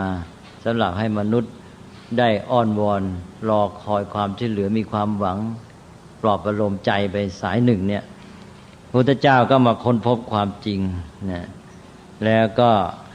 บอกว่ามนุษย์เป็นสัตว์ที่ฝึกฝนพัฒนาได้ต้องฝึกฝนพัฒนาตัวเองจึงจะมีชีวิตที่ดีงามก็เลยเป็นบุคคลที่มาเป็นตัวอย่างให้แก่ผู้อื่นนะในขณะที่คนทั้งหลายไม่มีหลักนะก็ได้พระพุทธเจ้ามาเป็นหลักให้นะจะได้มาเป็นตัวอย่างสำหรับระลึกถึงแล้วก็จะได้โยงเข้าหาตัวหลักความจริงที่ว่ามาทั้งหมดเพราะนั้นพระพุทธเจ้าก็คือท่านผู้ที่ได้พัฒนาชีวิตตนเองพัฒนาตนเองจนกระทั่งบรรลุความสำเร็จเกิดปัญญารู้ความจริงของธรรมะใช้ประโยชน์จากธรรมะได้เต็มที่เราก็เรียกว่าเป็นผู้ตรัสรู้แล้วเป็นพุทธะนะเมื่อระลึกถึงพระพุทธเจ้าก็จะได้ประโยชน์อะไรบ้างหนึ่งก็คือทำให้เกิดความมั่นใจในศักยภาพของมนุษย์เพราะว่าพระพุทธเจ้านี่ก็เป็นมนุษย์นี่นะเห็นไหมมนุษย์นี่มีความสามารถพัฒนาตนเองได้จนกระทั่งมีปัญญารู้ธรรมะเป็นผู้ประเสริฐมีคุณสมบัติเลิศนะมีคุณความดีมีความสุขมีความเป็นอิสระมีความพรั่งพร้อมบริบูรณ์ในตัวอย่างเงี้ยนะนี่เห็นว่ามนุษย์พัฒนาได้ก็ทำให้เกิดมนุษย์ให้เกิดความมั่นใจแก่ตนเองของมนุษย์ทั้งหลายที่ระลึกถึงพระพุทธเจ้าระลึกถึงพระพุทธเจ้าแล้วก็เกิดความมั่นใจในศักยภาพของความเป็นมนุษย์ว่าโอ้เราก็เป็นมนุษย์อย่างพระพุทธเจ้าเพราะฉะนั้นพัฒนาตัวเองได้เราจะเป็นได้อย่างพระองค์ถ้าเราพัฒนาตัวเองนะเกิดกำลังเกิดความมั่นใจนี้เรียกว่าศรัทธาเป็นศรัทธาพื้นฐานเมื่อระลึกถึงพระพุทธเจ้าก็เกิดศรัทธาพื้นฐานอันนี้ขึ้นมานะศรัทธานี้ก็จะเรียกได้ว่าตถาคตโพธิศรัทธา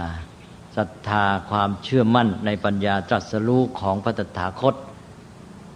ก็แปลเอาความว่าเชื่อมั่นในปัญญาที่ทำให้มนุษย์ตรัสรู้ไปเป็นพุทธะได้นะมนุษย์ธรรมดาเนี่ยพัฒนาปัญญานี้ขึ้นมากลายเป็นพุทธะได้ใช่ไหมเราพัฒนาปัญญานี้ขึ้นมาเราก็เปลี่ยนเป็นพุทธะเหมือนกันเกิดความเชื่อมั่นอันนี้เป็นศรัทธาที่หนึ่งนะเนี่ยพอระลึกถึงพระพุทธเจ้าก็ได้อันนี้แหละสองอะไรสองก็ทำให้ตระหนักในหน้าที่ของมนุษย์ว่าก็เราต้องการชีวิตที่ดีงามเนี่ยเราจะมีชีวิตที่ดีงามได้ไงเราก็ต้องฝึกฝนต้องเรียนรู้ต้องพัฒนาตัวเองต้องศึกษาหน้าที่ของมนุษย์ก็คือการเรียนรู้ฝึกหัดพัฒนาตนเองนี่คือหน้าที่ที่แท้จริงก็เกิดความรู้ตระหนักในหน้าที่สำนึกในหน้าที่นี้อยู่เสมอว่าจะเป็นคนที่เลื่อยเฉยปล่อยปละละเลยไม่ได้นะจะมีชีวิตที่ดีงามต้องฝึกฝนพัฒนาตัวเองเรียนรู้เตือนให้ถึงหน้าที่ของตัวเองนะสามอะไรอีกระลึกถึงพระพุทธเจ้านะสามก็ได้กำลังใจถ้าเกิดรู้ว่ามนุษย์จะต้องฝึกตัวเองถ้าฝึกไปแล้วมันได้แค่ไหนนะมันจะสำเร็จหรือเปล่าหรือแม้แต่ว่า มั่นใจว่าสำเร็จแต่ว่าพอไปเจออุปสรรคเขามันยากถอยชักท้ออะไรอย่างเงี้ยอันนี้พอมีพระพุทธเจ้าไว้เป็นหลักระลึกถึงพระพุทธเจ้าไม่ระลึกเปล่าท่านก็ให้ประวัติการพัฒนาตนเองประวัติการค้นแสวงธรรมะของพระพุทธเจ้าประวัติการที่พระพุทธเจ้าบำเพ็ญบารมีพระพุทธเจ้าบำเพ็ญบารมีแสนจะยากลำบากนะแม้แต่สละชีวิตก็ทำได้มีเรื่องราวมากมายเหลือเกินอุปสรรคในการที่จะพัฒนาตนพอเราระลึกถึงพระพุทธเจ้าระลึกถึงประวัติการบำเพ็ญบารมีของพระองค์ถ้าเราจะเกิดเป็นท้อใจนะเราเกิดอ่อนแอขึ้นมาเราไปเจออุปสรรคชักท้อพอระลึกถึงประวัติพระพุทธเจ้าเราได้เห็นว่าโอ้พระพุทธเจ้าเจอมาหนักกับเราเยอะแยะแค่นี้จะไปกลัวทำไมก็ฮึดสู้ต่อนี่เกิดกำลังใจขึ้นมานะเพราะนั้นระลึกถึงพระพุทธเจ้าก็ได้กำลังใจนะแล้วก็สี่ได้อะไรสี่ก็คือพระพุทธเจ้านี่แม้ต้องลำบากพระองค์นี่เป็นคนแรกบุกเบิกต้องลองผิดลองถูกกว่าจะสำเร็จนี่ยากมากทีนี้พอสำเร็จแล้วพระองค์ก็เอาประสบการณ์ของพระองค์มันเล่าทำให้รู้อันไหนผิดอันไหนถูกการที่จะปฏิบัติถูกทำยังไงก็เลยพัฒนาวิธีปฏิบัติที่ถูกต้องขึ้นมาทำให้ง่ายแก่เราเราไม่ต้องไปเรียนผิดเรียนถูกลองผิดลองถูกอย่างพระพุทธเจ้าเราได้ประสบการณ์ของพระพุทธเจ้ามาใช้ประโยชน์ได้วิธีปฏิบัติลัดสั้นเลยดังนั้นก็ตกลงว่าสี่เราก็คือได้ประโยชน์จากประสบการณ์ของพระพุทธเจ้าเป็นวิธีปฏิบัติที่ง่ายขึ้นใช่ไหมพยานว่าระลึกถึงพระพุทธเจ้านี่ได้ประโยชน์4ประการนะเราเรียกว่าเป็นสรณะเป็นที่พึ่งที่ระลึกเป็นเครื่องเตือนใจทวนอีกทีหนึ่งก็ทำให้เราเกิดความมั่นใจเกิดศรัทธาพื้นฐานคือเชื่อในปัญญาของมนุษย์ที่พัฒนาได้ซึ่งจะทำให้สามารถทำให้มนุษย์กลายเป็นผู้ประเสริฐเป็นพุทธะได้นี้ซึ่งเราก็เป็นมนุษย์ผู้หนึ่งที่จะพัฒนาได้อย่างนี้สองก็ทำให้เกิดความรู้ตระหนักในหน้าที่ของตนว่าเป็นมนุษย์แล้วจะมีชีวิตดีๆได้ต้องเรียนรู้ฝึกฝนพัฒนาตนต้องศึกษาสามก็ทำให้เกิดกำลังใจว่าจากประวัติการเพียรพยายามบำเพ็ญบารมีของพระพุทธเจ้าพระองค์ลำบากกับเราเราจะไปท้อในที่สุดพระองค์ก็สำเร็จเราทำเราสู้เราก็จะสำเร็จแล้วก็สี่ก็ได้ประโยชน์จากประสบการณ์ของพระองค์ที่ทำให้เราได้วิธีปฏิบัติที่สะดวกและง่ายขึ้นไม่ต้องลองผิดลองถูกอย่างพระองค์แต่ข้อสำคัญก็คือว่าทั้งหมดนี้ก็คือการระลึกถึงพระพุทธเจ้าจะโยงไปหาธรรมะว่าที่เราได้พัฒนาตัวเองมาสำเร็จอย่างนี้เป็นพุทธะก็เพราะอะไรกันก็เพราะว่าได้รู้ธรรมค้นพบธรรมแล้วได้ปฏิบัติสอดคล้องถูกต้องตามความเป็นจริงของกฎธรรมชาตินะแล้วก็เลยสามารถเอาความรู้ในความจริงของกฎธรรมชาติมาใช้ประโยชน์แก่ชีวิตตลอดจนมาสร้างสรรค์มาตั้งสังฆะมาตั้งชุมชนอะไรต่างๆขึ้นมาเราก็เหมือนกันเราก็จะต้องใช้ธรรมะเป็นหลักเอาธรรมะติดตัวความจริงในกฎธรรมชาตินี่แหละมาเป็นหลักในการที่จะดำเนินชีวิตในการที่จะสร้างสรรค์ทำการในสังคมต่างๆและจะให้มีชีวิตที่ดีสังคมที่ดีต้องรู้เข้าใจตัวความจริงในกฎธรรมชาตินะเราต้องทำให้สอดคล้องเพราะฉะนั้นธรรมะจะต้องเป็นหลักสำคัญนะจากพุทธะก็โยงมาธรรมะนะแล้วเราก็จะสามารถพัฒนามนุษย์พวกเราด้วยกันเนี่ยมาสร้างเป็นชุมชนที่เอื้อต่อกันเป็นชุมชนของคนที่พัฒนาในระดับต่างๆแล้วมีความสัมพันธ์มีความเป็นอยู่นะซึ่งจะเอื้อต่อกันให้แต่ละคนนี้พัฒนาตัวเองได้ช่วยเหลือซึ่งกันและกันเป็นสังคมที่ดีงามร่มเย็นเป็นสุขมีสันติสุขเป็นสังฆะนะเป็นสังคมแห่งกัลยาณมิตรนะนี่แหละชีวิตสังคมมนุษย์ที่ดีในที่สุดก็ต้องอย่างเงี้ยอย่าไปมัวหวังหนึ่งก็คือถูกทุกข์บีบคั้นภัยคุกคามก็ดิ้นรนขนขวายต่อสู้สุ่มสี่สุ่มห้าไปเจริญไปมีความสุขสบายกับมัวเมากลับเสื่อมลงไปนะหรือไม่งั้นก็ไปมุ่งหวังอำนาจเด่นลับภายนอกมาคอยช่วยแล้วก็เลยไม่พัฒนาตัวเองนะก็อยู่อย่างนั้นนะหมกอยู่จมอยู่วนเวียนอยู่ในเรื่องของความงมงายความหวัง การรอคอยความช่วยเหลือการปลอบใจตัวเองอยู่อย่างนั้นนะก็ไปไหนไม่ได้เหมือนกันนั้นพุทธศาสนามองในแง่นี้ก็เป็นทางสายกลางทางสายกลางระหว่างสองสายหนึ่งถูกทุกข์บีบคั้นภัยคุกคามดิ้นรนขนขวายสุ่มสี่สุ่มห้าที่วันแล้วก็เจริญดีแล้วก็เสื่อมสักทีมัวเมาแล้วอีกพวกหนึ่งก็ศาสนาที่ให้ความหวังรอคอยก็ไม่ต้องทำอะไรจมนะก็เป็นเรื่องการที่ถูกทุกข์บีบคั้นภัยคุกคามชี้ไปสู่ความจริงของธรรมชาติมนุษย์และความจริงในธรรมชาติจะต้องรู้เข้าใจพัฒนาตัวเองให้มีปัญญาปฏิบัติไปตามความจริงนั้นด้วยปัญญานั้น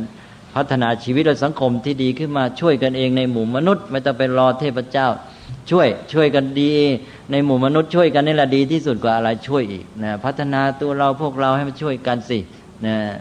แล้วก็เอาความรู้ในความจริงนะมาจัดสรรสังคมนะมาจัดวางระบบชีวิตให้มันเอื้อต่อชีวิตของแต่ละคนนะจัดระบบสังคมให้เอื้อต่อชีวิตแต่ละคนจะอยู่ดีพัฒนาตนเองได้ก็เป็นวินัยนะจากธรรมะก็มาเป็นวินัยก็มาสร้างสังฆะขึ้นมา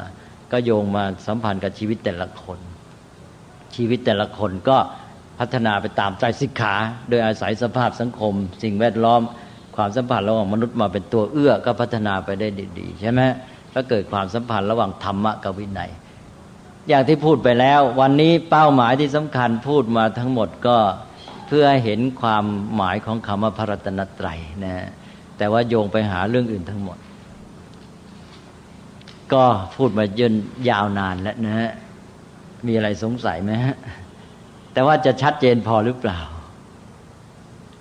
ชัดไหมฮะนี่ถ้าเราโยงเรื่องที่พระเดชพระคุณสรุปว่าความรู้ทางด้านปัญญา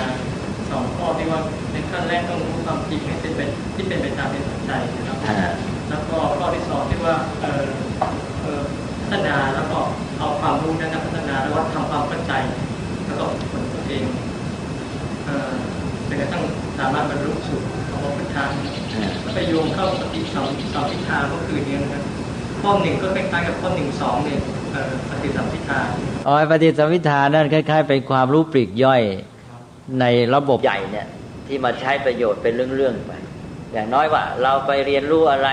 ใช่ไหมเราจะมาได้ปัญญารู้ธรรมะเราก็ต้องมีพัฒนาอัตตปฏิสัมภิทาใช่ไหมเมื่อเราไปเรียนรู้อะไรเกี่ยวข้องกับอะไรเราก็พยายามให้เข้าใจถึงเนื้อหาสาระความจริงเข้ามาให้ท่องแท้ใช่ไหมมันก็มาเอื้อต่อการรู้ธรรมะนั่นแหละโยงเราเข้าหาตัวธรรมะพอเรารู้เนื้อหารายละเอียดเราจับหลักได้เลยนั่นคือตัวธรรมแล้วใช่ไหมตัวกฎธรรมชาตินี่ตัวธรรมะเป็นตัวกฎเลยอย่างนักวิทยาศาสตร์แกตอนแรกแกก็ไปเรียนรายละเอียดมี observation ใช่ไหมสังเกตหาความเข้าใจในความสัมพันธ์ระหว่างสิ่งต่างๆความเป็นเหตุเป็นผลกันระหว่างสิ่งนั้นสิ่งนี้แกก็ไปดูไปศึกษาเป็นรายละเอียดแต่ละข้อแต่ละอย่างแต่ละเรื่องต่อมาแกก็วางกฎได้เป็น general principle นี่คือธรรมะเลยใช่ไหมเป็นข้อสรุปเป็นประเด็นหลักถูกไหมนักวิทยาศาสตร์ที่แกค้นหาความจริงในธรรมชาติเนี่ยก็ต้องการในตัวนี้นะฮะแกต้องการในตัวธรรมะเนี่ยตัว general principle เนี่ยตัวกฎทั่วไปเนี่ยสุดยอดปรารถนาของนักวิทยาศาสตร์อยู่ที่นี่ไอน์สไตน์เตยค้นหาไปศึกษาเรื่องนี้เป็นยังไงเรื่องนี้เป็นยังไงใช่ไหมนี่ตอนนี้หาอรรถะแล้ว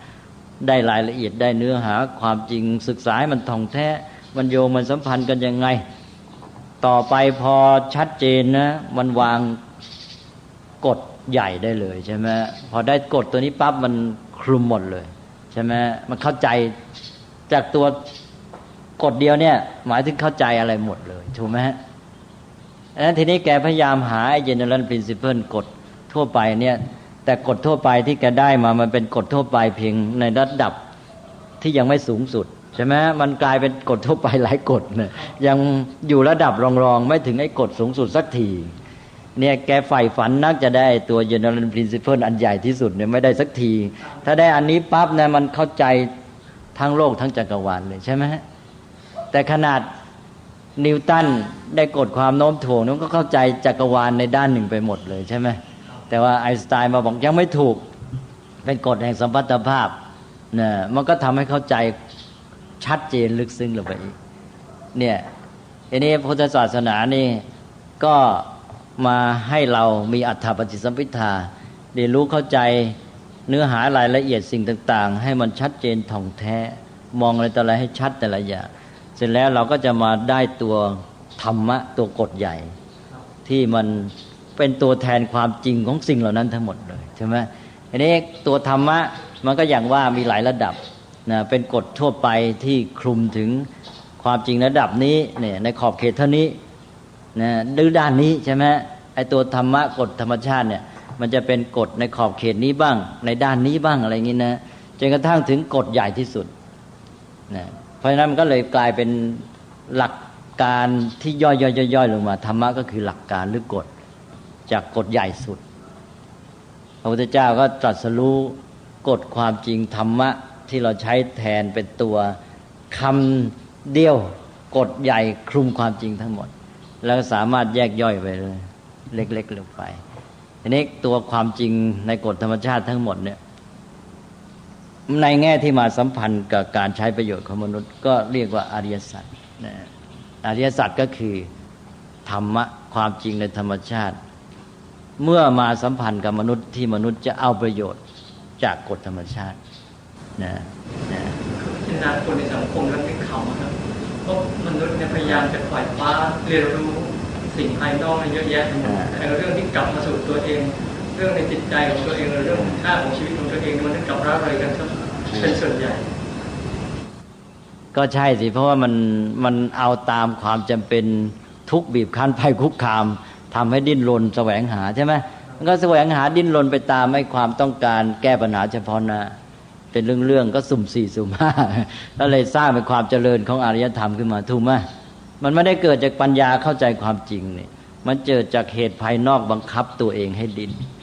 แล้วก็จำเป็นต้องเรียนรู้ก็เรียนรู้ในขอบเขตสนองความต้องการนั้นๆถูกไหมนะซึ่งเป็นความต้องการที่มันไม่เอื้อต่อการเห็นความจริงเพราะเช่นว่าเป็นความต้องการในแง่สนองผลประโยชน์ของตัวเองที่ต้องการเป็นโลภะหรือสนองความต้องการในการที่จะไปกำจัดศัตรูได้อย่างนี้เป็นต้นใช่ไหมไอ้ความต้องการแบบนี้มันไม่เป็นความต้องการที่จะทำให้เข้าใจถึงความจริงในกฎธรรมชาติมันได้แก้สนองความต้องการเฉพาะกรณี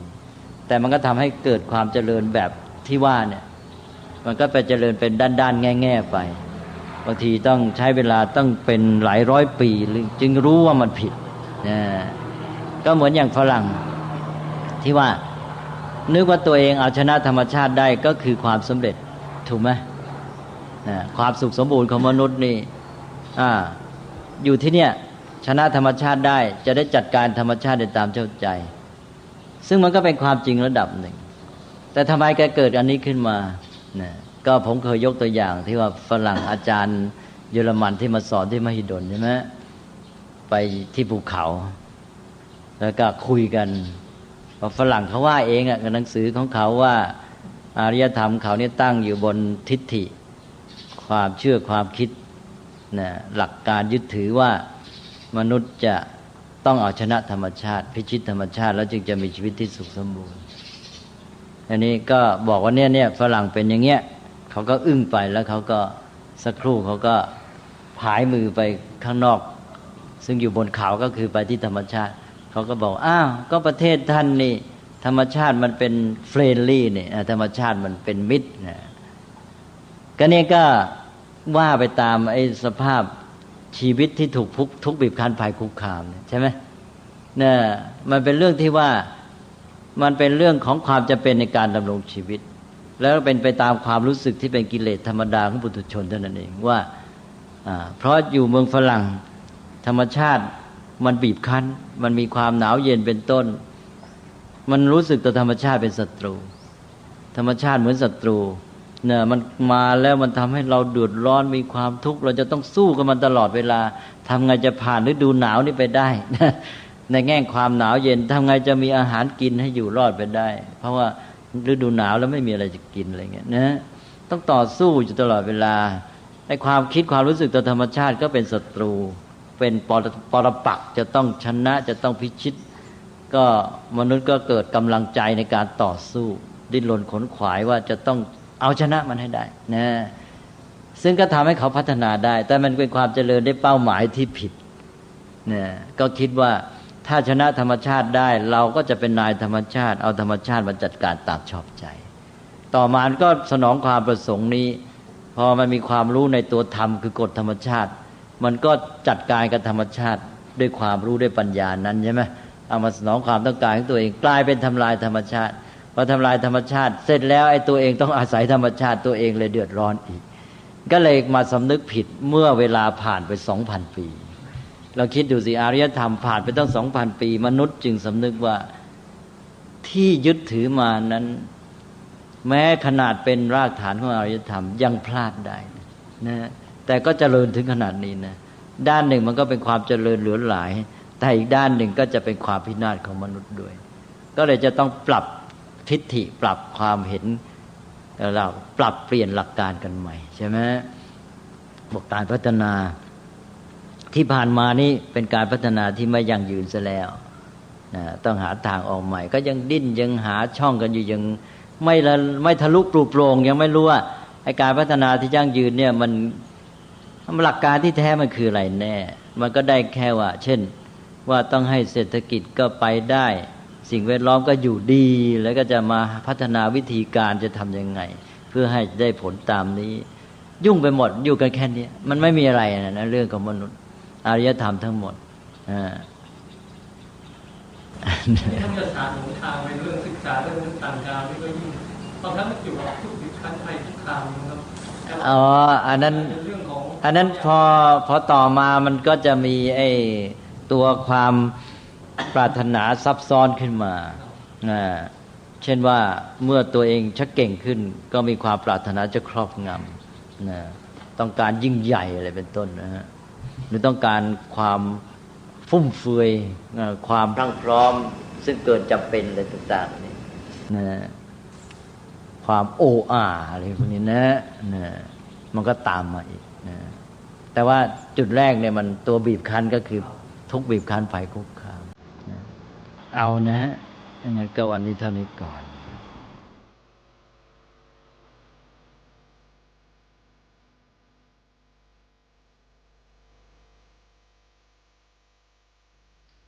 นักเผยแผ่จึงเปรียบเสมือนหมอที่วินิจฉัยโรคแล้วค่อยๆทดลองยาเมื่อเห็นว่าให้ยาถูกโรคก็คอยดูแลไม่ให้เกิดโรคแทรกซ้อนตามขึ้นมาอีกหมอต้องไวต่อการเรียนรู้เรื่องโรคและวิธีรักษาโรคฉันใดพระสงฆ์ซึ่งเป็นเสมือนจิตแพทย์ของสังคมก็ไวต่อการเปลี่ยนแปลงของโลกและวิธีบำบัดโรคที่มากับโลกฉันนั้น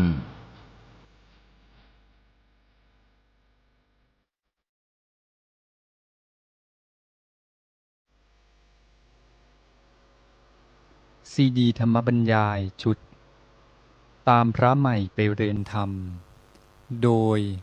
พระพรหมคุณาภรณ์ ปอ.ประยุตโต วัดยานเวศกวัน ตำบลบางกระทึก อำเภอสามพราน จังหวัดนครปฐม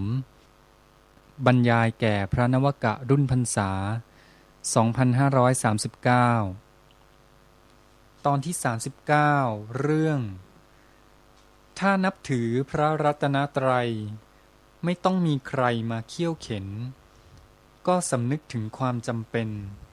ที่จะต้องฝึกตนยิ่งขึ้นไปในเรื่องพระรัตนตรัยก็อยากจะมาทวนซะอีกครั้งหนึ่งคราวที่แล้วก็ไม่ได้ย้ำให้ครบทั้ง3อย่างไปย้ำแต่พระพุทธเจ้าพระรัตนตรัยนั้นก็มี3อย่างด้วยกันคำว่ารัตนะก็แปลว่าดวงแก้วคือสิ่งที่มีค่าแต่เดิมมานี้ก็เรียกสิ่งที่มีค่าว่าแก้วนะสมัยนี้ก็มาให้ความสำคัญเรื่องเงินทองเพชรถือว่าเพชรนี่มีค่ามากความจริงเพชรนั่นก็อยู่ในแก้วเนี่ยอยู่ในรัตนะนะในรัตนะหรือแก้วเนี่ยมีเยอะแยะไปหมดแต่ไม่ใช่แก้วน้ำนะแต่เป็นพวกดวงแก้วสมัยก่อนนี้เราพูดถึงอะไรที่ดีมีค่าแล้วก็แก้วแหวนเงินทองหรือคนดีก็เป็นแก้วลูกดีก็เป็นลูกแก้วพ่อดีก็เป็นพ่อแก้วแม่ดีก็เป็นแม่แก้วคนภายหลังก็มาพูดเป็นเล่นไปพ พ่อแก้วแม่แก้วหมายความพ่อก็แก้วหนึ่งแม่ก็แก้วหนึ่งหมายความว่าเหล้าคนละแก้วอันนี้มันเป็นเรื่องของคนแผลงๆนะแต่ว่าเอาความว่าคำว่าแก้วก็คือรัตนะสิ่งที่มีค่าสูงสุดอันนี้สำหรับคนทั่วไปก็ไปมองวัตถุว่าเป็นสิ่งมีค่าก็เป็นเรื่องของการตกลงกันในสังคมมนุษย์ลองอยู่คนเดียวสิชีวิตของตนแท้ๆสิ่งที่เรียกว่าแก้วทางวัตถุเนี่ยแม้แต่เพชรเนี่ยจะมีค่าแก่ชีวิตจริงหรือเปล่ามันจะมีค่าในแง่ของความนิยมเอามาอวดกันมาแสดงฐานะมีความเชื่อมโยงไปที่เรื่องของการวัดสถานะเป็นต้นแต่ว่าคุณค่าที่แท้จริงต่อชีวิตเนี่ยโดยตรงเนี่ยมันไม่มีกินก็ไม่ได้ใช่ไหมอย่างที่เคยยกตัวอย่างว่าถ้าหากว่าเราไปติดอยู่บนเกาะไม่มีอาหารจะกินมีเพชรสักกระสอบหนึ่งก็ไม่มีประโยชน์นะสู้มีข้าวถังเดียวก็ไม่ได้นะเพราะฉะนั้นแก้วภายนอกนี่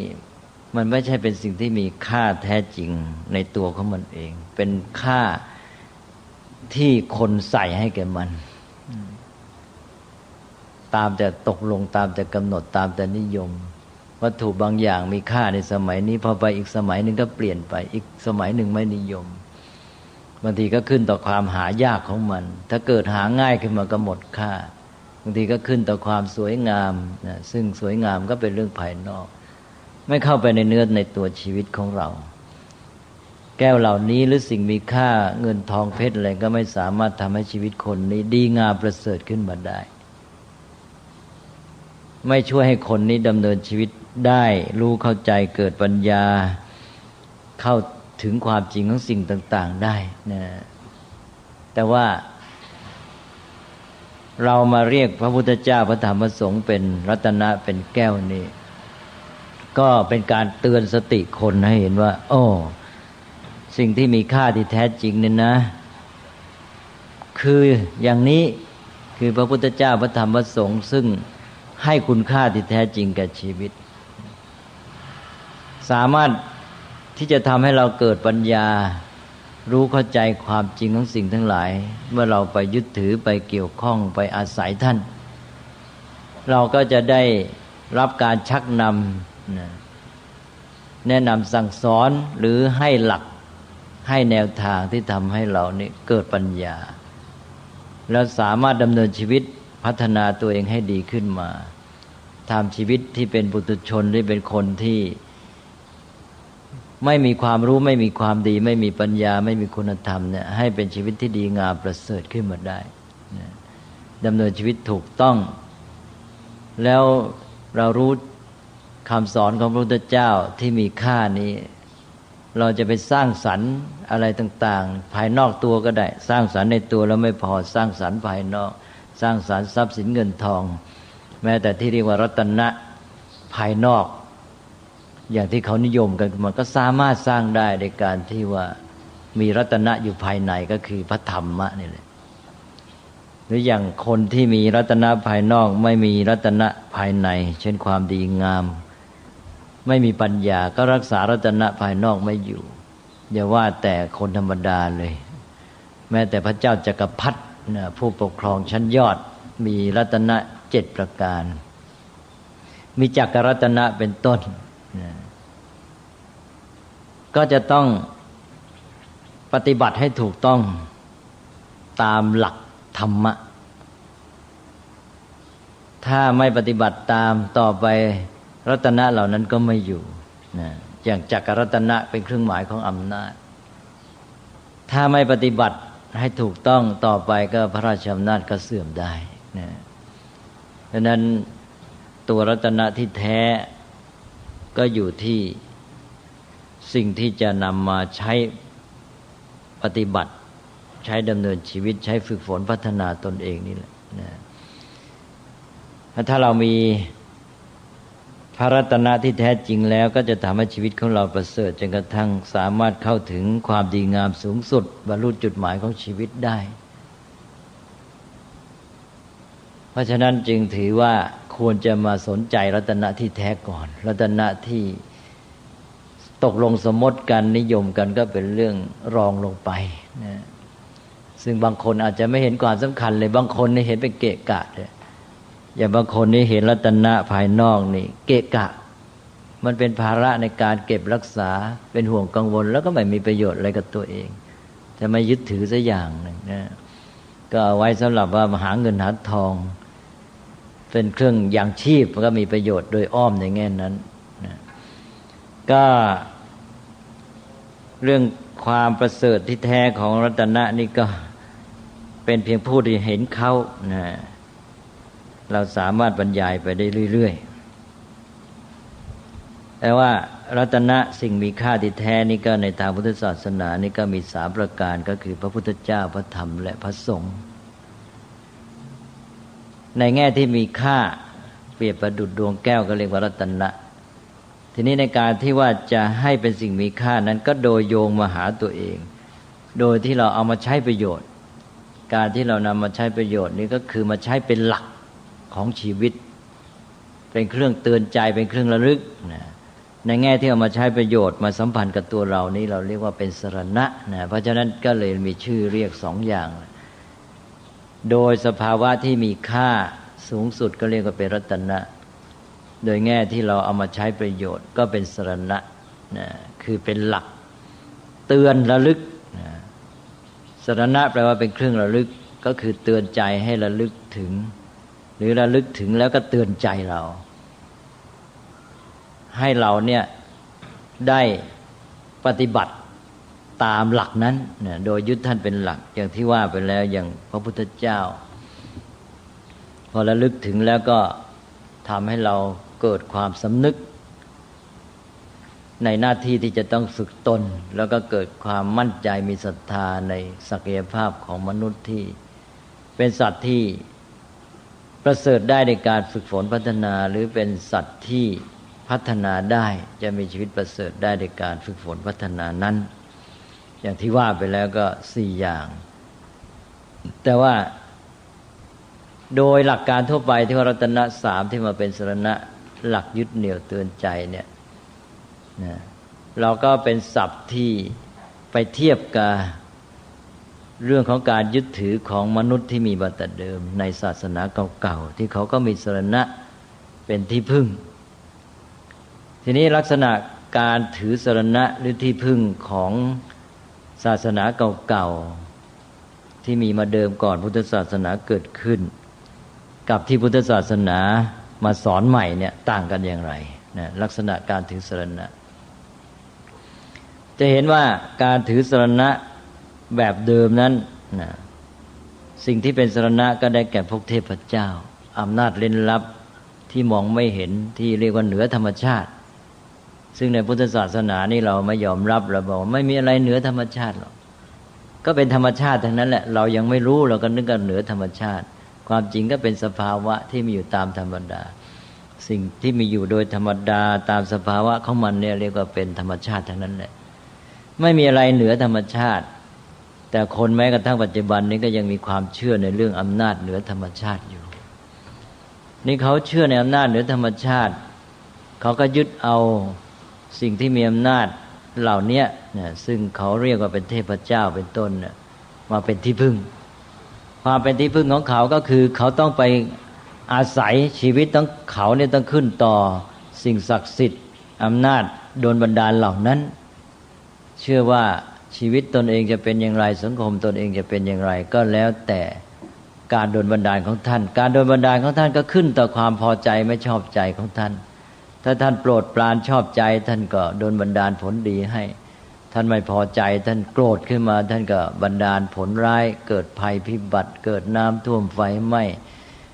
ฟ้าผ่าแผ่นดินไหวขึ้นมานะฉะนั้นก็ต้องเอาอกเอาใจให้ท่านพอใจการยึดถือเป็นที่พึ่งก็คือการหวังความช่วยเหลือจากท่านนั่นเองนี่นะหนึ่งแล้วนะหวังความช่วยเหลือจากท่านนี่ในพุทธศาสนานี่ การยึดถือเป็นที่พึ่งนี่มันไม่ใช่การที่ไปรอคอยหวังพึ่งท่านนะยกให้ท่าน หรือว่ามอบชีวิตจิตใจให้ท่านแล้วแต่ท่านแต่กลายไปว่าพอระลึกถึงสรณะในพุทธศาสนาคือพระรัตนตรัยนี้แล้วเนี่ยมันกลับมาเตือนถึงตัวเองนะ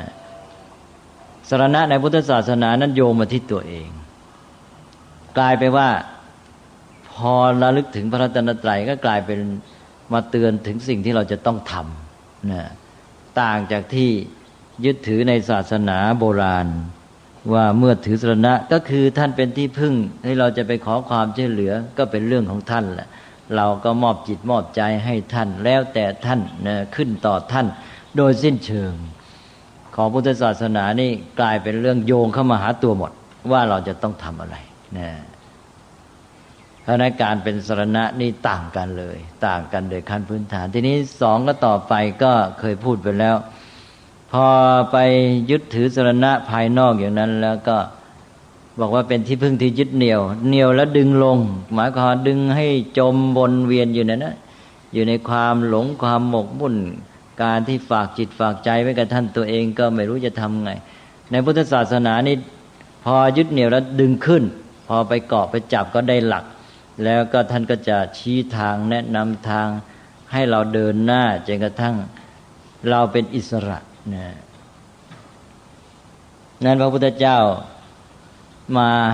เป็นสรณะนี่พระองค์ให้เราอาศั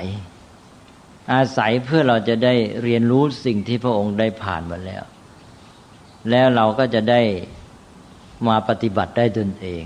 จนกระทั่งเราก็เป็นอิสระนะถ้าเป็นศาสนาโบราณเนี่ยเขาจะกลายเป็นขึ้นต่อสิ่งที่เป็นที่พึ่งนั้นตลอดไปเลย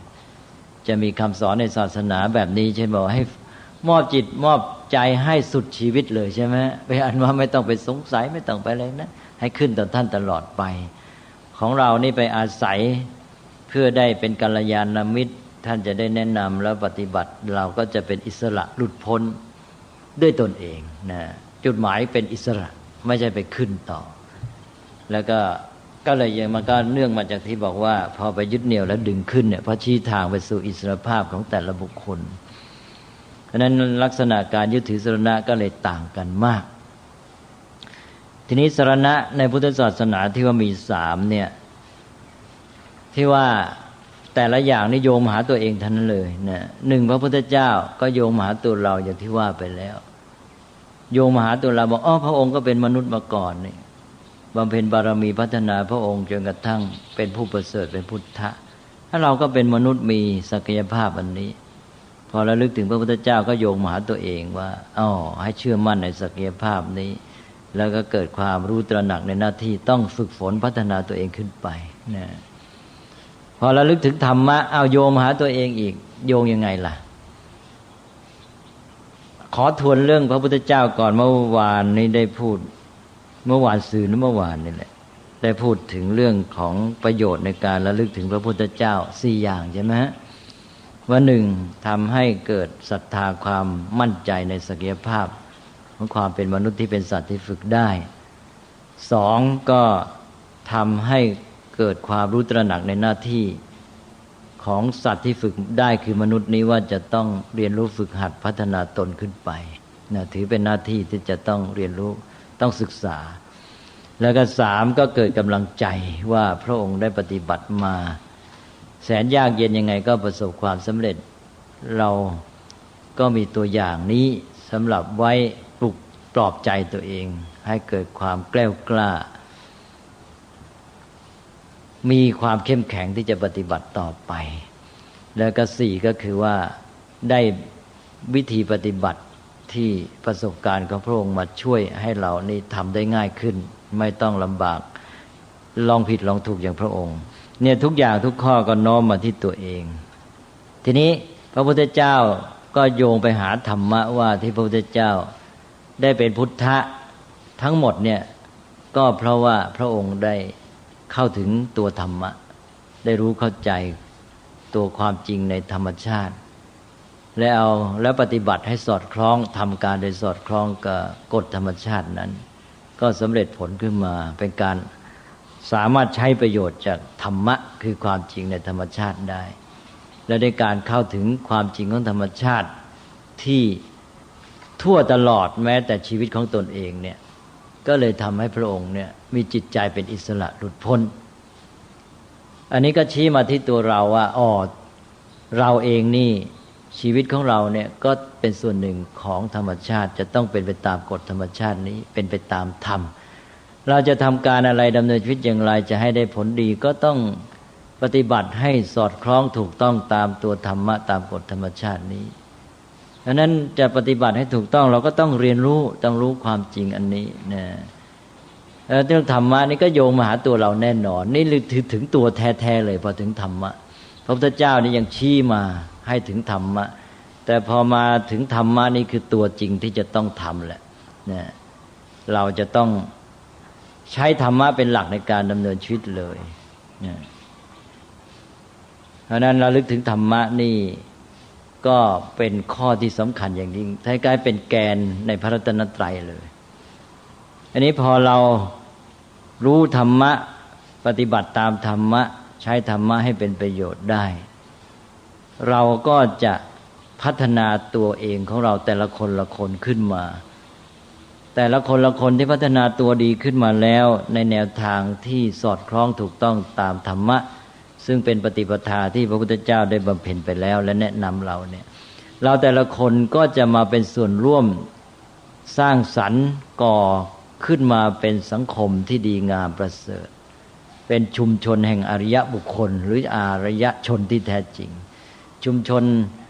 แห่งอารยชนที่แท้จริงที่ดีงามประเสริฐมนุษย์ที่พัฒนาแล้วเนี่ยเราก็ให้ศัพท์พิเศษเรียกว่าสังฆะอย่างที่ว่าไปแล้วดังนั้นสังฆะก็เป็นจุดเป้าหมายเป็นส่วนร่วมเป็นส่วนรวมที่เราจะต้องไปเป็นส่วนร่วมเมื่อระลึกถึงสังฆะก็โยงมาหาตัวเราอีกใช่ไหมว่าด้วยการปฏิบัติตามธรรมะนี่แหละ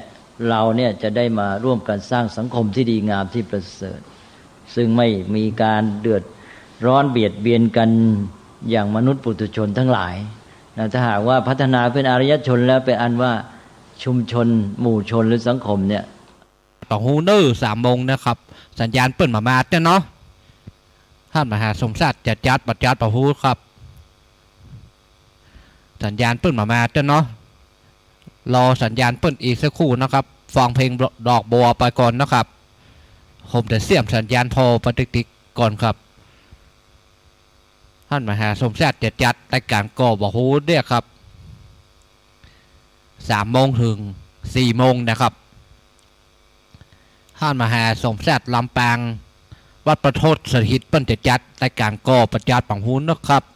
รอสัญญาณเปิ้นอีกสักครู่นะครับรอสัญญาณเปิ้นอีกสักครู่เนาะ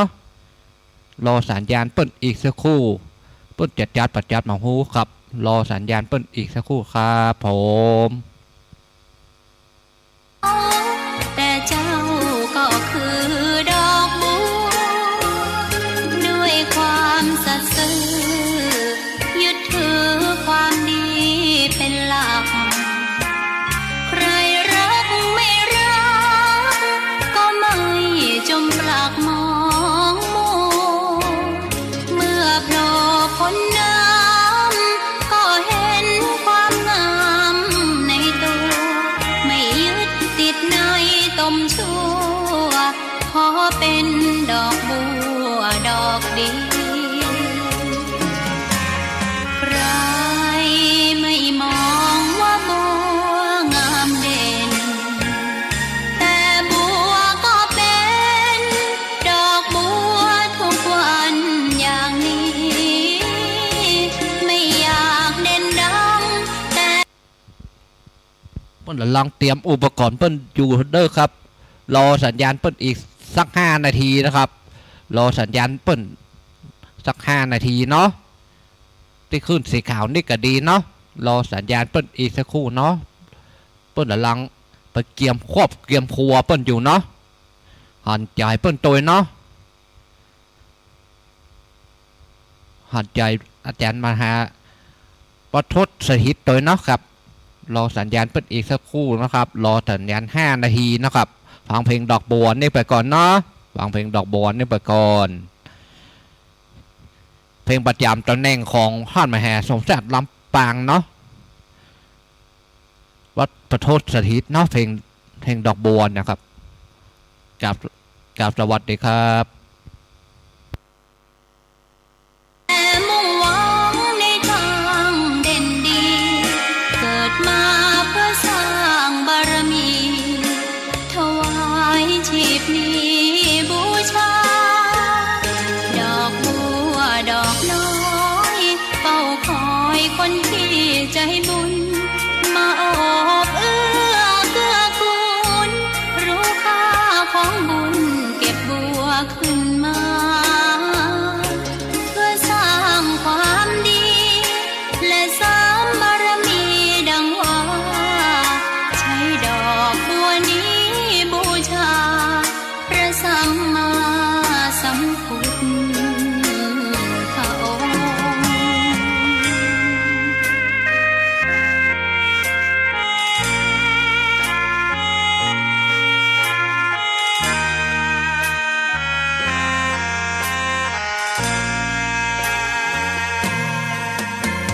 ใครไม่มองว่าบัวงามเด่น แต่บัวก็เป็นดอกบัวทุกวันอย่างนี้ ไม่อยากเด่นดัง แต่มุ่งหวังในทางเด่นดี เกิดมาเพื่อสร้างบารมี ถวายชีพนี้บูชา ดอกบัวดอกน้อยเฝ้าคอยคนที่ใจบุญ มาโอบเอื้อเกื้อกูลรู้ค่าของบุญเก็บบัวขึ้นมา เพื่อสร้างความดี และเสริมบารมีดังว่า ใช้ดอกบัวนี้บูชา พระสัมมาสัมพุทธอ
งค์ ชวนให้คิดอนิจจังทุกสิ่งไม่ยั่งยืนจีรังย่อมผุพังตามกาลเวลาจะฝืนให้ยั่งยืนจนสิ้นโลกาอย่าได้หวังดังปรารถนาองค์พระพุทธาท่านตรัสสอนไว้เกิดแล้วคงไม่แคล้วต้องชราแก่อาคราวแก่สมปัญญาทั่วภารามีทมไปเจ็บทุกข์ย่อมเวียนวนมีพ้นใครๆสัตว์โลกล้วนรู้แน่แก่ใจเกิดแก่เจ็บตายหลีกไปไม่พ้นใครหลงคิดหลงจิตอัตตาว่าใจแจ้งกมลแม้นใครปลงได้คงสุขล้นชีวิตมีมองมนเกิดมาเป็นคนสมบูรณ์ดับหายเพียงร่างกายไว้ชีวาแต่กุศลผลกรรมทำมาย่อมแปลงค่ากลายเป็นทุน ส่งผลให้ทุกคนเวียนวนไม่สูญสุขและทุกข์เป็นไปตามทุนที่พวกคุณได้ก่อทำมา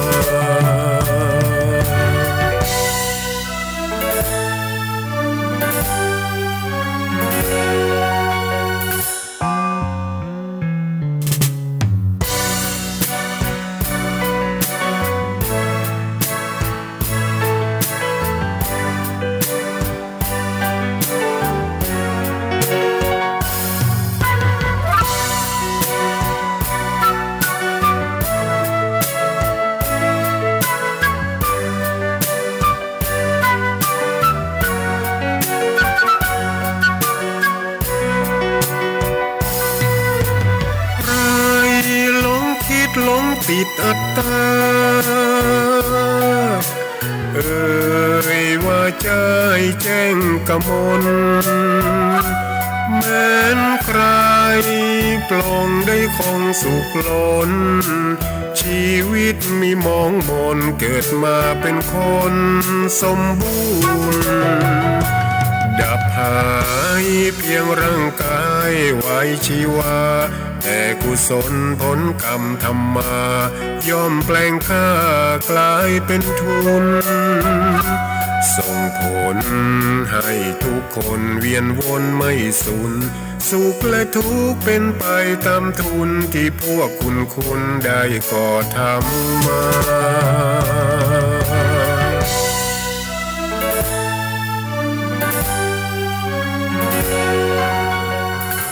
น้องๆหน้าหนาวนี้ไปแอวเหนือเฮาพักที่นี่บ่รีสอร์ทนี้ดีขนาดมีเครื่องทำน้ำอุ่นระบบแก๊สเอาไว้ให้พร้อมแต่ก็ต้องระวังเนอะเครื่องทำน้ำอุ่นระบบแก๊สมีคนตายมาหลายรายแล้วจะอั้นเลยกะอ้ายก็นึกภาพเอากะเปิดเครื่องทำน้ำอุ่นระบบแก๊สในห้องน้ำถ้าบ่มีพัดลมดูดอากาศการหมุนเวียนของออกซิเจนมันจะดีได้จะใด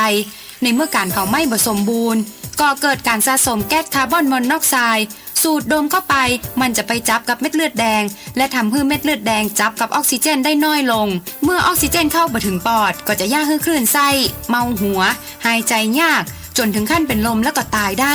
โดยเฉพาะคนที่มีโรคประจำตัวเช่นโรคหัวใจโรคเลือดจางหอบหืดถุงลมโป่งพองโรคความดันโลหิตสูงซึ่งจะมีโอกาสสูงกว่าคนอื่นน่ากลัวขนาดเนาะมันก็บ่ถึงขนาดนั้นถ้าหาหูวิธีคือถ้าอาบน้ำด้วยเครื่องทำน้ำอุ่นระบบแก๊สบอดี้อาบเกิน10 นาทีจะต้องเปิดพัดลมระบายอากาศหรือให้อากาศถ่ายเทได้ดีอันนี้ก็จะช่วยได้นักถ้าหมู่เฮาแค่หูข้อมูลเพิ่มเติมโทรสอบถามได้ที่กลุ่มสื่อสารความเสี่ยงและพัฒนาพฤติกรรมสุขภาพสำนักงานป้องกันควบคุมโรคที่1เชียงใหม่053-140-774-6หรือสายด่วน1422จนเครียดกินเหล้าจนเครียดกินเหล้าจนเครียดกินเหล้าจนเครียดกินเหล้าจนเครียดกินเหล้าจนเครียดกินเหล้าก็เลยยิ่งก็เลิกสิเหล้าอ่ะจนเลิกเหล้าเลิกจนจากที่สุดเรียก1669กระดูกหักเรียก1669บาดเจ็บกระดูกสันหลังเรียก1669ไฟฟ้าช็อตเรียก1669ไฟไหม้น้ำร้อนลวกอย่างรุนแรงเรียก1669จมน้ำเรียก1669ถูกยิงเรียก1669ถูกแทงเรียก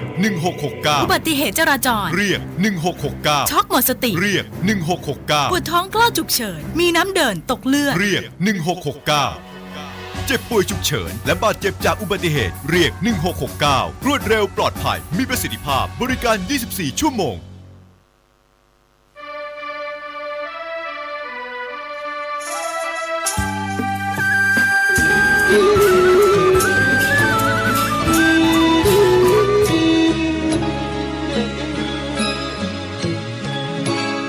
นนนิจากผู้อาจทั้งถือบา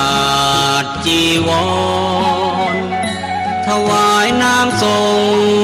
พระภาคหลังพระกรบวนพระโอษฐ์อีกตามจรผู้ใดใครหนอภายหน้าโอ้เราดังนกหัดบินแม่นกมา สิ้นสูญชีวาปีกนั้นยังไม่กล้าขาไม่แข็งแรงพอ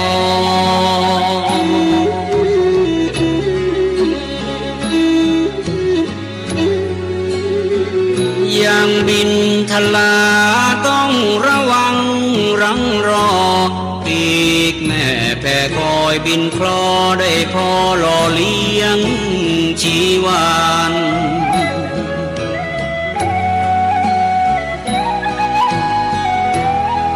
เปรียบเป็นเช่นเราได้เพียงพระโสดาบันยังไม่ทันสำเร็จเป็นพระอรหันต์พระศาสดาก็จะมาปรินิพพาน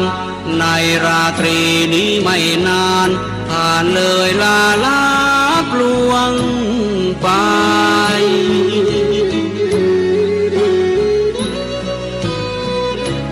โอ้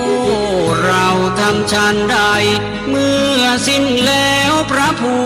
ทรงชัยพระอานนท์กำสดน้ำตานองหยดรินไหลด้วยสุดจะฝืนสะอื้นยืนรำไห้โศกาอาลัยน้ำตาหลั่งไหลนองน้ำ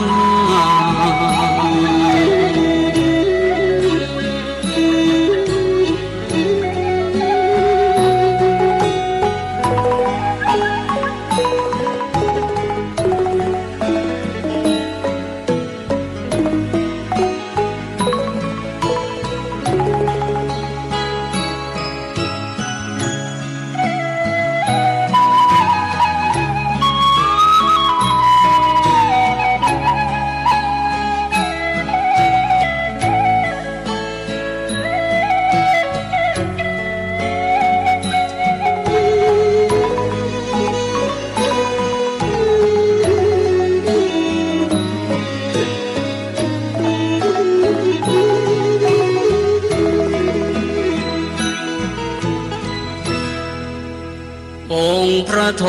ศพลไม่เห็นอานนท์อยู่ในนั้นจึงตรัสถามว่าอานนท์ไปไหนกันพระภิกษุผู้รู้เหตุการณ์กราบทูลถวายไปว่าท่านพระอานนท์ไปแอบยืนรำให้ฟูงฝ่ายน้ำตาเศร้าระทมมองไม่อกใจนั้นให้เววา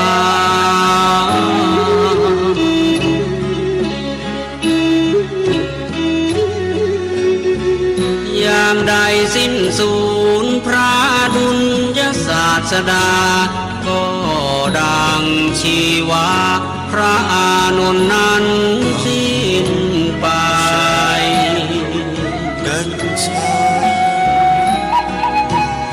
ทราบความดังนั้นครั้นองค์พระทรงชัย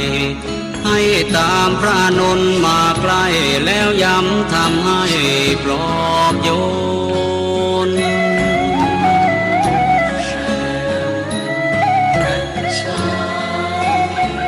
ลดความเศร้าหมองที่เข้าครองในกมลแก่พระอานนท์ให้คลายทุกข์ทนวิญญา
เกิดเป็นคนนั้นยากจริงนะ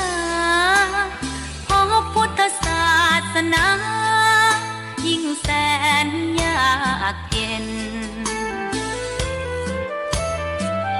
คนไทยโชคดีที่สุดแล้วมีแก้ว3 ดวงงามเด่นมีวัดซึ่งเป็นนาบุญยิ่งใหญ่มีศาสนาพุทธประจำชาติไทยอยากหล่ออยากสวยเราต้องรักษาศีลอยากมีอันจะกินต้องหมั่นทำบุญทำทานเอาไว้เข้าวัดสวดมนต์ฝึกฝนสติให้ว่องไวรีบทำตอนที่เราทำเองได้อย่ารอจนตายถึงเข้าวัดว่าเข้าวัดยามเป็นจะได้เห็นแต่น้ำใจเข้าวัดยามตายจะได้เห็นแต่น้ำตาก่อนจะสายเกินขอเชิญมาใช้ชีวิตให้คุ้มค่าเจริญทานศีลภาวนาสั่งสมบารมีไว้ทำบุญตอนที่ยังมีชีวิตย่อมดีกว่ารอเขาอุทิศบุญให้อย่ามัวหลงเพลินเดินห่างวัดตัวอย่างชัดๆมีมากมายเข้าวัดตอนตายสายเกินแก้กรรม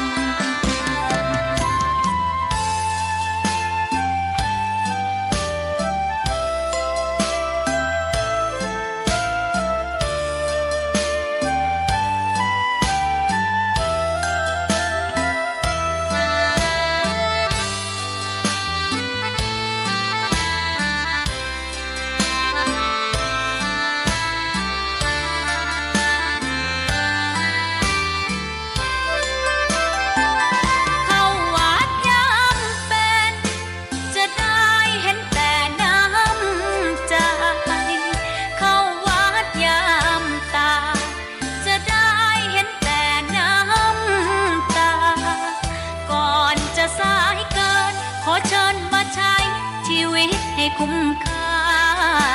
เจริญทานศีลภาวนาสั่งสมบารมีไว้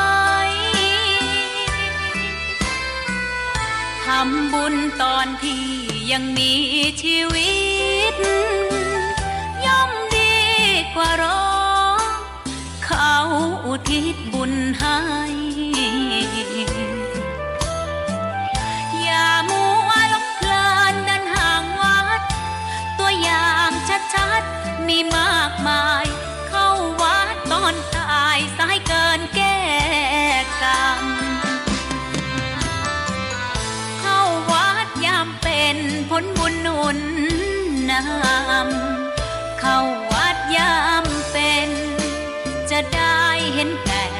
น้ำใจเข้าวัดยามตายจะได้เห็นแต่น้ำตา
ยบเทียบ